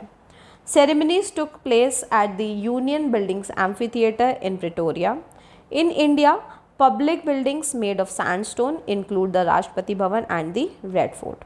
तो सेरेमनीज जो हैं वो यूनियन बिल्डिंग के एम्फी थिएटर में हुई थी, जो कि प्रिटोरिया में स्थित था। भारत के अंदर जो पब्लिक बिल्डिंग्स हैं जहाँ पर सैंडस्टोन इस्तेमाल हुआ है, सैंडस्टोन का मतलब लाल पत्थर, ठीक है, वो राष्ट्रपति भवन और रेड फोर्ट में इस्तेमाल हुआ है। सैंडस्टोन एक्चुअली इसलिए भी इस्तेमाल किया जाता है, या पहले भी किया जाता था, क्योंकि सैंडस्टोन की जो लाइफ होती है वो बहुत ज़्यादा होती है, वो हज़ारों सालों तक सही सलामत रह सकते हैं। जैसे जो हमारे पुराने किले विले होते थे, ठीक है, रेड फोर्ट ही है, कितना पुराना कंस्ट्रक्शन है, पर फिर भी आज वैसे का वैसे ही खड़ा है। क्यों? क्योंकि सैंडस्टोन का इस्तेमाल हुआ है। सैंडस्टोन जो है वो पत्थर है और वो ख़राब नहीं होता है, उसका लाइफ स्पैन यानी जो उसका लाइफ टाइम है वो बहुत ज़्यादा है, ठीक है। इसलिए जो भी कंस्ट्रक्शन वर्क्स होते हैं, इस तरह के आर्कोलॉजिकल कंस्ट्रक्शन वर्क्स जो कि बनाए जाते हैं 100 साल, 200 साल, 400 साल को ध्यान में रखते हुए कि ये बिल्डिंग्स को कुछ ना हो, तो वहाँ पर हम सैंडस्टोन का इस्तेमाल करते हैं। Can you say how 10 May is an autumn day in South Africa? देखिए, ये हमने चैप्टर की शुरुआत में मैंने आपको बताया था कि वहाँ पर ऑटम डे की बात हुई थी, और 10th में इंडिया के अंदर तो ऑटम आता नहीं है, तो अफ्रीका में, साउथ अफ्रीका में ऑटम डे कैसे है 10th में? तो South Africa is located in southern hemisphere where seasons are opposite to those in the northern hemisphere, therefore 10th May falls in autumn in South Africa. तो जो south Africa है ये southern hemisphere में लाई करता है, यानी कि अगर हम पूरी अर्थ को देखें तो वो साउथ अफ्रीका इक्वेटर से नीचे वाले हिस्से में लाई करता है, और इसीलिए ये जो है यहाँ पर जो सीजन्स होते हैं वो नॉर्दर्न हेमिस्फेयर से ऑपोजिट रहते हैं, ठीक है। सीजन्स क्या हैं? ऑपोजिट रहेंगे नॉर्दर्न हेमिस्फेयर के सीजन से, और इसी वजह से 10th मई वाले दिन ऑटम था साउथ अफ्रीका के अंदर, ठीक है। तो यहाँ से ये आपको क्लियर हो जाना चाहिए। अब चलते हैं नेक्स्ट पार्ट पे। At the beginning of his speech, Mandela mentions an extraordinary human disaster. What does he mean by this? What is the glorious human achievement he speaks at the end? तो यहाँ पर ये जो extraordinary human disaster है ये क्या है और इसका मतलब क्या है, हमें ये बताना है। फिर उसके बाद ग्लोरियस ह्यूमन अचीवमेंट की बात उन्होंने कही अपनी स्पीच में, तो वो क्या है। By extraordinary human disaster, Mandela refers to the system of apartheid that caused immense suffering. The glorious human achievement is the establishment of non-racial democratic government in South Africa. तो extraordinary human disaster का मतलब यहाँ पर हो गया apartheid से, system of apartheid से मतलब हो गया ह्यूमन जिसकी वजह से इंसान जो थे वो सफ़र कर रहे थे, ठीक है। फिर ग्लोरियस ह्यूमन अचीवमेंट क्या हो गया? अचीवमेंट हो गया कि नॉन रेशियल डेमोक्रेटिक गवर्नमेंट जो है साउथ अफ्रीका के अंदर स्टैब्लिश करी जा पाई थी, ये अचीवमेंट था, ठीक है, ये हासिल किया था उन्होंने। What did Mandela thank the international leaders for? जो इंटरनेशनल लीडर्स आए थे उनको किस लिए उन्होंने थैंक यू बोला था? Mandela thanks the international leaders for their presence and support in celebrating the victory of joy, peace and human dignity. Mandela thank करते हैं इंटरनेशनल लीडर्स को उनकी प्रेजेंस के लिए, उनके सपोर्ट के लिए, सेलिब्रेशन के लिए कि वहाँ पर विक्ट्री हुई है, जस्टिस की विक्ट्री हुई है, पीस की विक्ट्री हुई है और ह्यूमन डिग्निटी की विक्ट्री हुई है। इस विक्ट्री को डिनोट करने के लिए वो बताते हैं, वो उनकी प्रेजेंस को वो थैंक यू करते हैं। What idols does he set out for the future of South Africa? South Africa के लोगों के लिए वो क्या आइडल जो है वो सेट करते हैं। Mandela sets out idols of political emancipation, equality, freedom from poverty and discrimination and the liberation of all people from operation. Mandela set करते हैं पॉलिटिकल फ्रीडम का, इक्वालिटी का, फ्रीडम फ्रॉम पॉवर्टी का, डिस्क्रिमिनेशन का, ठीक है। इसके अलावा उन सभी लोगों को लिबरेट करने का, फ्री करने का, ऊपर उठाने का जो कि ऑप्रेस्ड हैं या फिर दबाए जा रहे हैं, प्रताड़ित हैं। What do the military generals do? How has their attitude changed and why? Military generals क्या करते हैं और उनका एटीट्यूड कैसे बदल गया और क्यों बदल गया? The military generals salute Mandela and pledge loyalty to the new democratic government. तो क्या करते हैं ये लोग? सल्यूट करते हैं मंडेला को और प्लेज करते हैं अपनी लॉयल्टी न्यू डेमोक्रेटिक गवर्नमेंट के लिए। Their attitude has changed because the oppressive apartheid regime has ended and now support a government that upholds democracy. उनका जो एटीट्यूड है वो चेंज हो गया है क्योंकि अब जो अपार्थाइड का जो रेजिम था, जो कार्यकाल था अपार्थाइड का, वो अब ख़त्म हो चुका है और अब वो लोग भी सपोर्ट कर रहे हैं न्यू गवर्नमेंट को, जो कि डेमोक्रेसी, लोकतंत्र वाली जो गवर्नमेंट है, for the people by the people, ठीक है। तो इस गवर्नमेंट को वो सपोर्ट कर रहे हैं। Why were two national anthems sung? तो दो नेशनल एंथम्स क्यों गाए गए थे? Two national anthems were sung जो कि हैं नकोसी सीकेले ई Africa representing the black southern Africans and these them representing the old anthem of the republic symbolizing the unification of the country's people। ये क्या symbolize कर रहा है? Symbolize कर रहा है unification of the countries people, यानी कि जो कंट्री के लोग हैं आपस में वो लोग यूनाइट हो चुके हैं, एक हो चुके हैं, इकट्ठे हो चुके हैं। How does Mandela describe the system of government in his country in the first decade and in the final decade of the 20th century? तो मंडेला कैसे डिस्क्राइब करते हैं कंट्री के सिस्टम को शुरुआती 10 साल में और आखिरी के 10 साल में 20th सेंचुरी के अंदर? In the first decade of 20th century, South Africa was marked by racial domination and apartheid. In the final decade, it transformed into a non-racial democratic system recognizing the rights of all people. तो यहाँ पर जो first decade है 20th century की, यहाँ पर south Africa जो है वहाँ पर रेशियल डिस्क्रिमिनेशन ऑफ अपार्थाइड हुआ था। फाइनल डिकेड में इन्होंने ट्रांसफॉर्म कर दिया था उस चीज़ को नॉन रेशियल डेमोक्रेटिक सिस्टम में, जिसकी वजह से सभी लोगों के पास समान अधिकार आ गए थे। What does courage mean to Mandela? Mandela के लिए करेज क्या था? Mandela believes courage is not the absence of fear but the ability to triumph over it. Mandela के लिए करेज था, करेज का मतलब ये नहीं था कि वो व्यक्ति जो है वो डर से डरता नहीं है। करेज का मतलब यह है कि उसके अंदर क्षमता है जीत को हासिल करने की। Which does he think is natural to love और टू हेट? तो मंडेला के अकॉर्डिंग क्या चीज़ नेचुरली किसी इंसान के अंदर होती है, लव करना या हेट करना? तो Mandela believes love is more natural than hate and that hatred is something people learn. Mandela के लिए जो लव करना है वो नेचुरल है, लव इज़ मोर नेचुरल, और हेट जो है वो इंसान ऐसी चीज़ है जो इंसान सीखता है।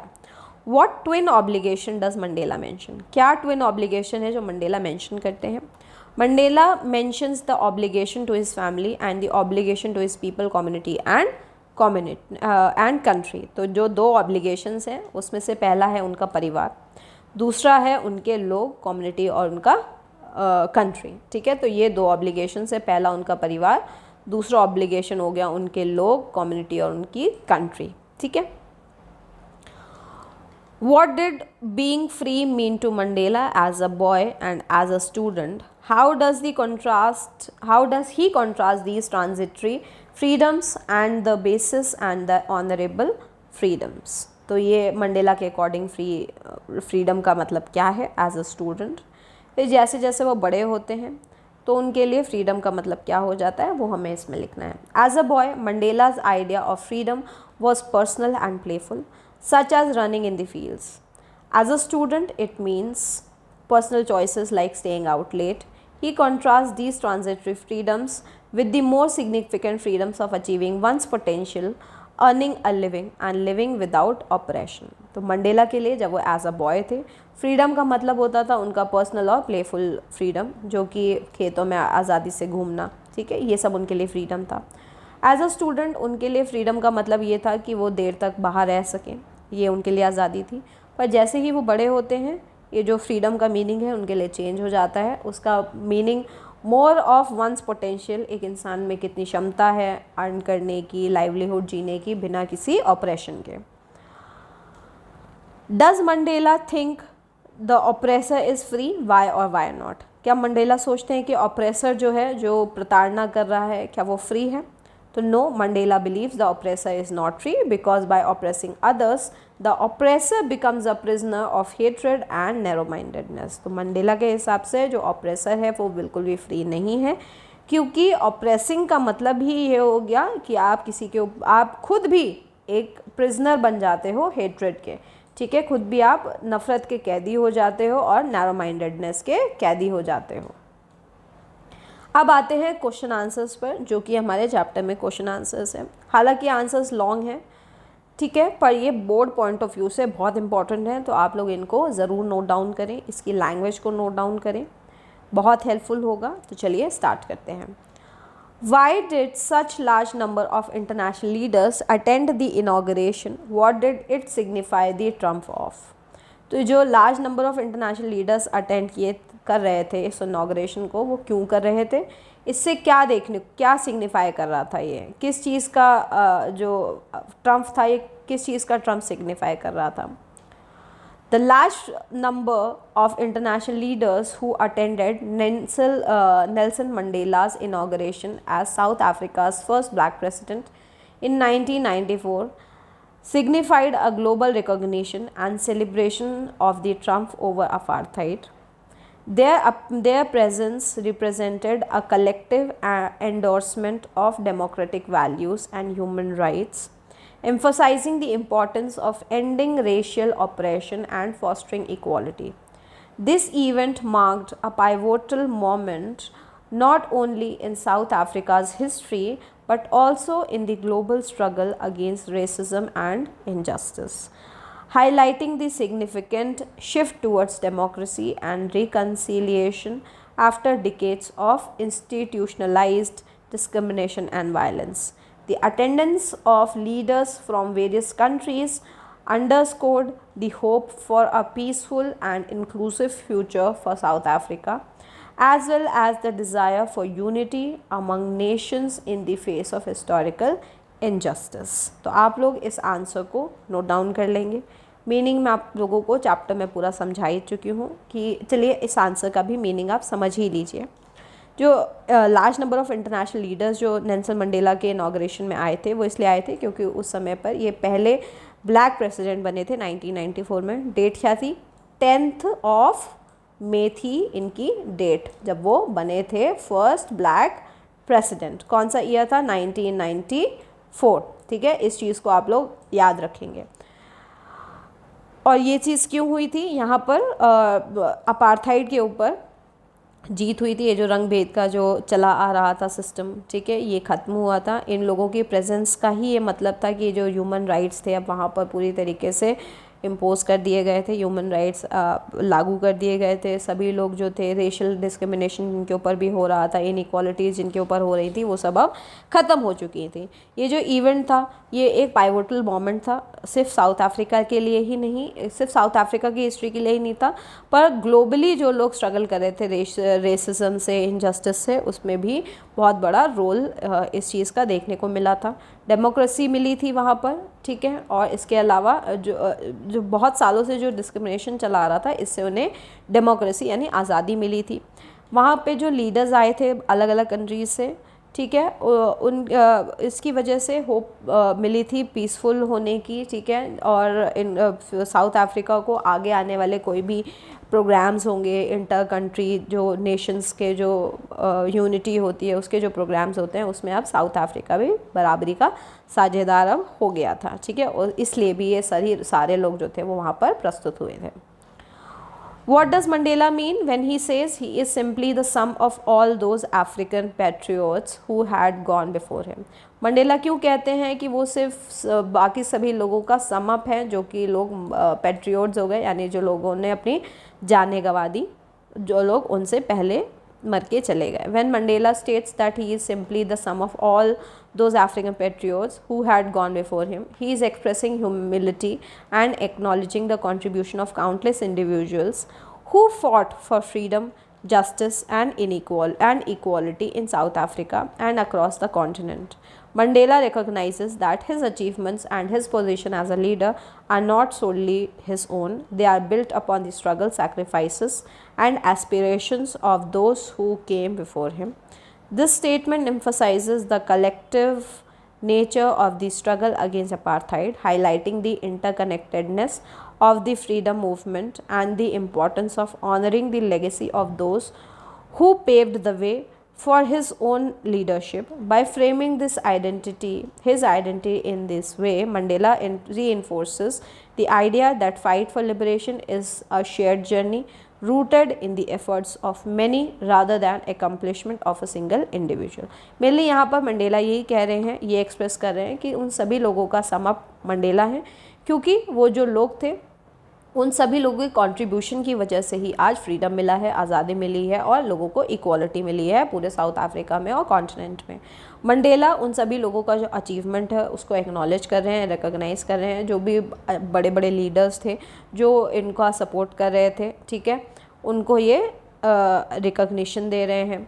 ये जो स्ट्रगल है ये सिर्फ एक इंसान का नहीं है, ये उन सभी लोगों का कंबाइंड स्ट्रगल है, जिसकी वजह से आज उन्हें इतना बड़ा चेंज देखने को मिला है, ठीक है। वो सभी लोग अगर अपार्थाइड के अगेंस्ट ना खड़े होते तो आज इतना बड़ा जो इन्होंने अचीवमेंट हासिल किया है वो उन्हें शायद ना मिल पाता। तो मेनली यहाँ पर ये मंडेला जी जो हैं ये यही बताना चाह रहे हैं कि जो फाइट है फॉर लिबरेशन ये एक शेयर्ड जर्नी है, यानी एक लोगों से साझा की हुई जर्नी है। उसमें सिर्फ एक इंसान का योगदान नहीं है, बल्कि इसमें उनके जैसे लाखों लोगों का योगदान है जिन्होंने स्ट्रगल किया और अब वो लोग नहीं रहे हैं।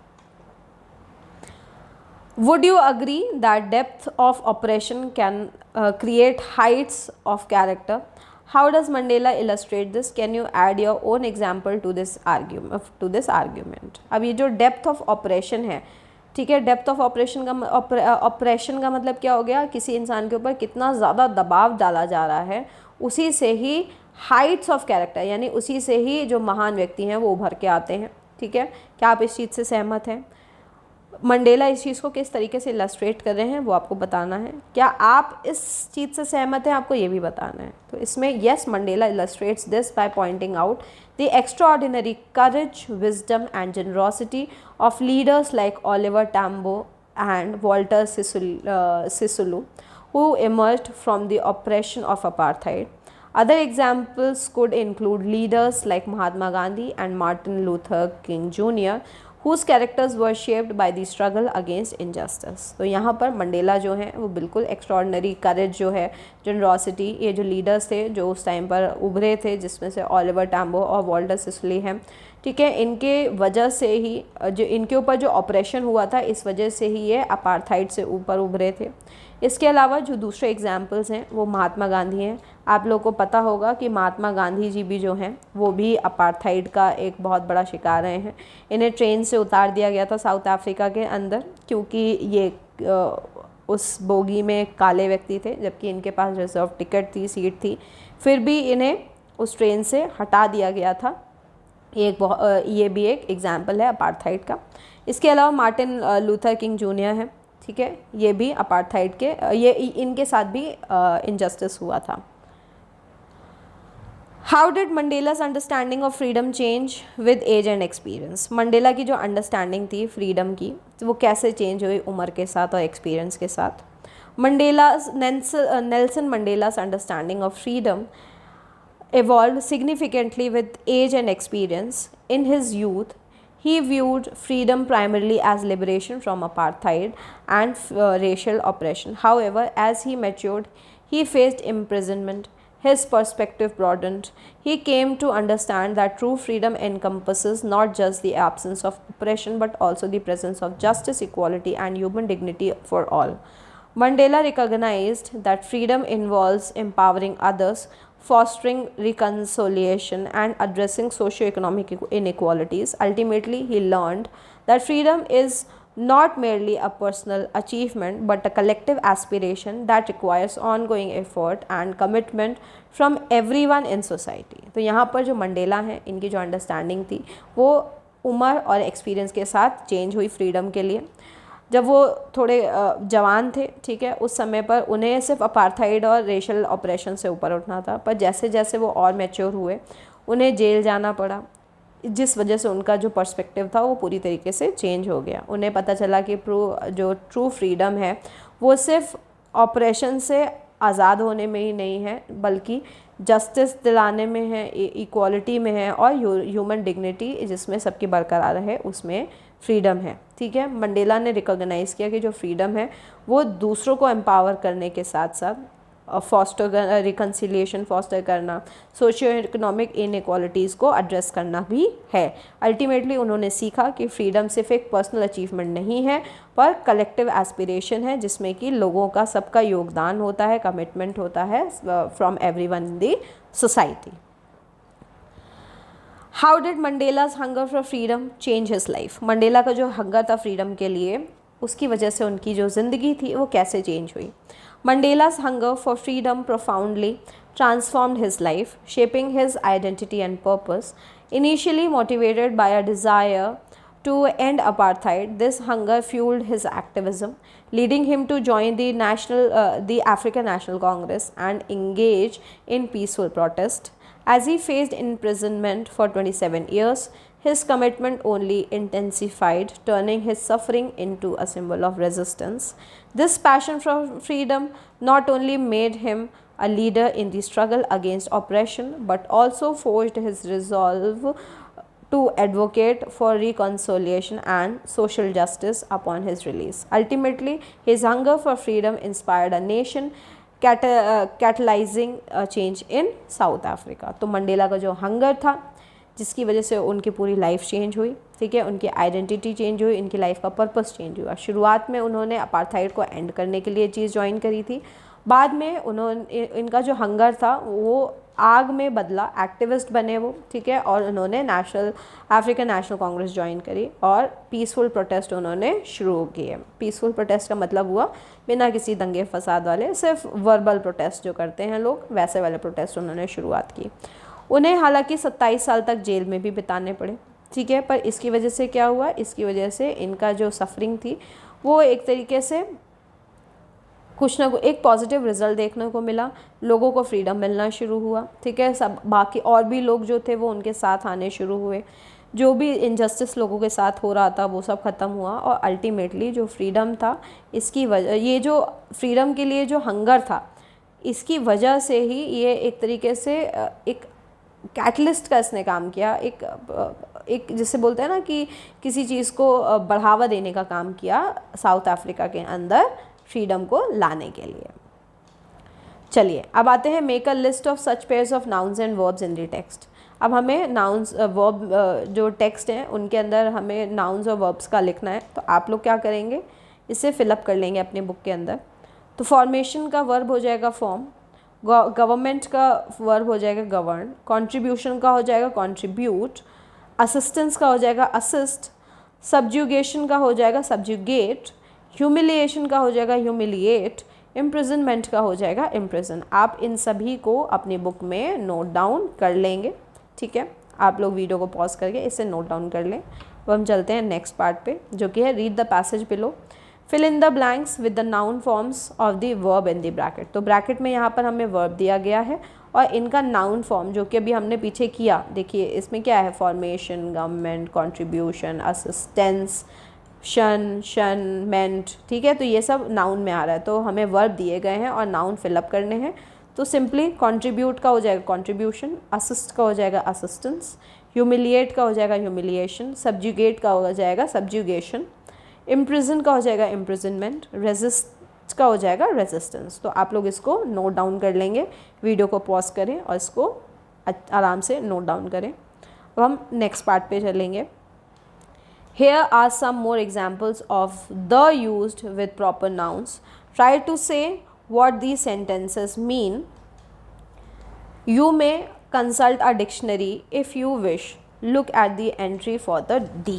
अब D क्या होता है, D कहाँ लगाया जाता है? जो D होता है ना, THE द, ठीक है, इसको लगाया जाता है जब किसी महान व्यक्ति का नाम आ रहा होता है, ठीक है, या फिर सन, मून, इनके आगे भी द लगता है। बड़ा व्यक्ति है, लीडर है, इनके आगे भी द का इस्तेमाल किया जाता है।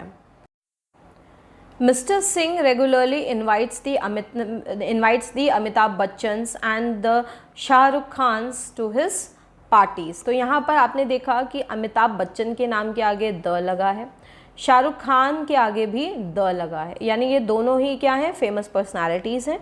तो फेमस पर्सनालिटीज़ के नाम के पहले क्या लगेगा, द लग जाएगा। तो यहाँ पर दिस मीन्स मिस्टर सिंह जो हैं इनवाइट कर रहे हैं फेमस हाई प्रोफाइल एक्टर्स को, जैसे कि Amitabh Bachchan, Shahrukh Khan, to their parties. तो यहाँ पर द क्या हो गया, ये फेमस पर्सनालिटीज़ हो गई, इसलिए इनके नाम के आगे द लगा है। Many people think that Madhuri Dixit is the Madhubala of our times. तो काफ़ी लोग सोचते हैं कि जो मधुबाला है, जो माधुरी दीक्षित है वो मधुबाला हैं उनके समय की, ठीक है।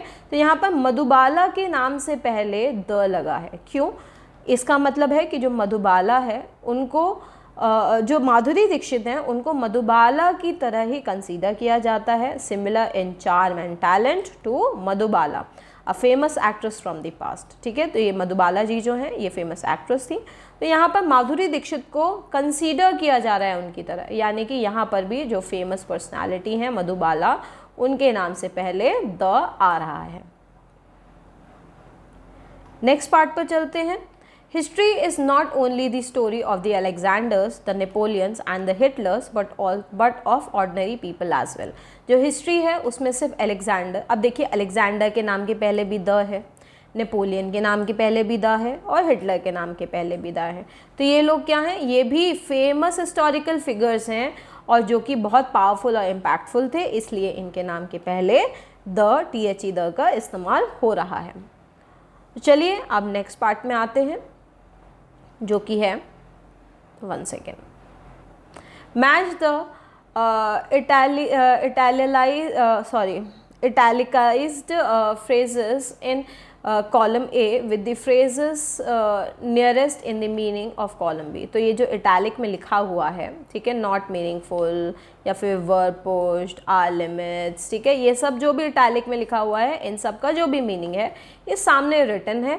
इनमें से बी वाले कॉलम में जैसे 1 2 3, इन तीनों में से फर्स्ट वाले का कौन सा मोस्ट सूटेबल आंसर है, मीनिंग है, उसको हमें टिक करना है। तो सबसे पहले हो जाता है I was not mindful of the fact. तो not mindful of the fact का क्या हो जाता है, had not forgotten, was aware of the fact, ठीक है। तो ये हो जाएगा इसका पहला answer. When my comrades and I were pushed to our limits, तो pushed to our limits का मतलब हो जाएगा felt that we could not endure the suffering any longer। तो ये हो जाएगा हमारा सेकेंड का, हो जाएगा option number 3। To reassure me and keep me going, keep me going का मतलब होता है आगे बढ़ते रहना, है ना। तो help me continue to live in hope in this very difficult situation, यानी कि मुश्किल समय में भी आगे बढ़ते रहना, ठीक है, उसी को हम कीप मी गोइंग बोलते हैं, ठीक है। तो इसमें हो जाएगा option number 2। The basic and honourable freedoms of earning my keeps. Earning my keep का मतलब हो गया living, earning enough money to live on, ठीक है, पैसे कमाना और अपना जीवन जो है आगे बढ़ाना। तो इसका ऑप्शन नंबर 1 हो जाएगा। तो आप सभी इसको मार्क कर लेंगे, फर्स्ट, थर्ड, सेकेंड और फर्स्ट, ठीक है। नेक्स्ट पार्ट पर चलते हैं, जो कि है लुकिंग एट कॉन्ट्रास्ट। अब यहाँ पर कुछ सेंटेंसेस दिए गए हैं, फिल इन द ब्लैंक्स में हमें फिल करना है। Complete the following sentences using the phrases provided. अब हमें कुछ फ्रेजेस प्रोवाइड किए गए हैं, उन फ्रेजेस का यहाँ पर इस्तेमाल करना है। हालांकि मैंने फ्रेजेस को लिया नहीं है, हम सिर्फ फिल इन द ब्लैंक्स में फिल करेंगे। It requires such depth of oppression to create such height of character. ठीक है, तो यहाँ पर to create such height of character को आप फिलअप कर लेंगे। Courage was not the absence of fear but the triumph over it. ठीक है, ट्रम्फ ओवर इट को आप फिल इन द ब्लैंक्स में फिल कर लेंगे। The brave man is not he who does not feel afraid but he who conquers that fear.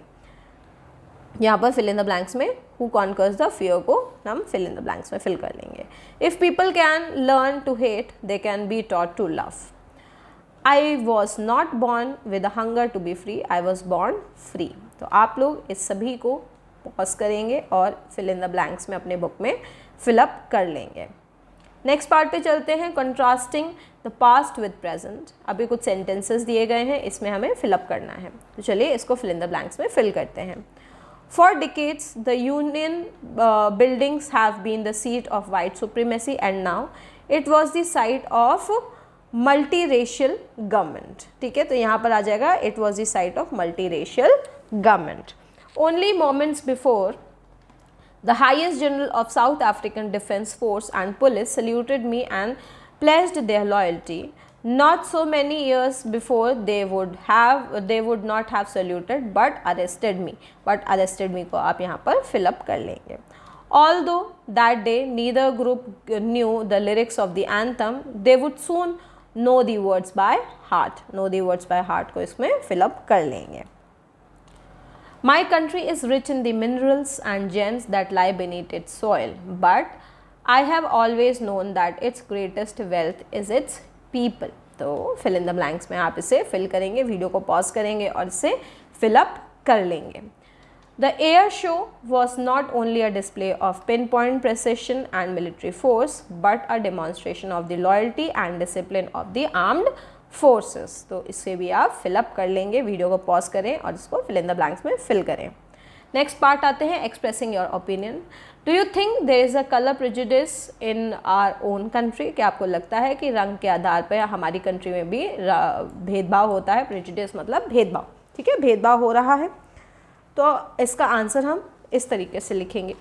In our country there may not be direct focus on colour prejudice but prejudice as seen in other parts of the world, but social prejudice particularly related to caste and religion biases still exist।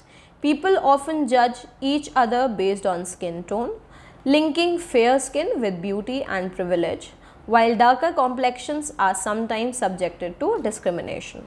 Such attitudes are reflected in media, job opportunities and social settings, spreading inequality। However, this bias is slowly being challenged as more awareness is spread about the harm caused by discrimination based on appearance।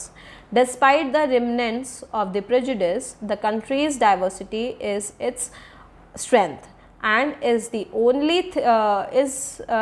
is only through fostering inclusivity and mutual respect that these divisions can be overcome। अब यहाँ पर हमने India का example देते हुए लिखा है कि हालांकि हमारी कंट्री के अंदर यानी भारत के अंदर कलर बेस्ड डिस्क्रिमिनेशन तो नहीं होता है, but caste based, religion based discriminations आज भी हमें देखने को मिलते हैं।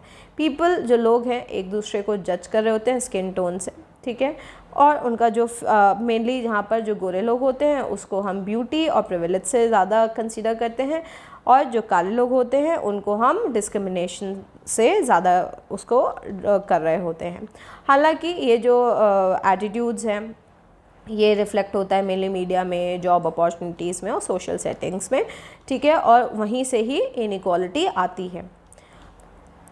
हालांकि ये जो बायसेस हैं, ये जो डिस्क्रिमिनेशन हो रहा है, ये जो चैलेंजेस हैं ये धीरे धीरे कम होते जा रहे हैं क्योंकि लोगों में अवेयरनेस फैल रही है, डिस्क्रिमिनेशन गलत चीज़ है, इसकी वजह से हार्म हो रहा है, ठीक है। ये अवेयरनेस फैलने की वजह से ही अब ये जो चीज़ है ये अब ख़त्म होनी शुरू हो गई है।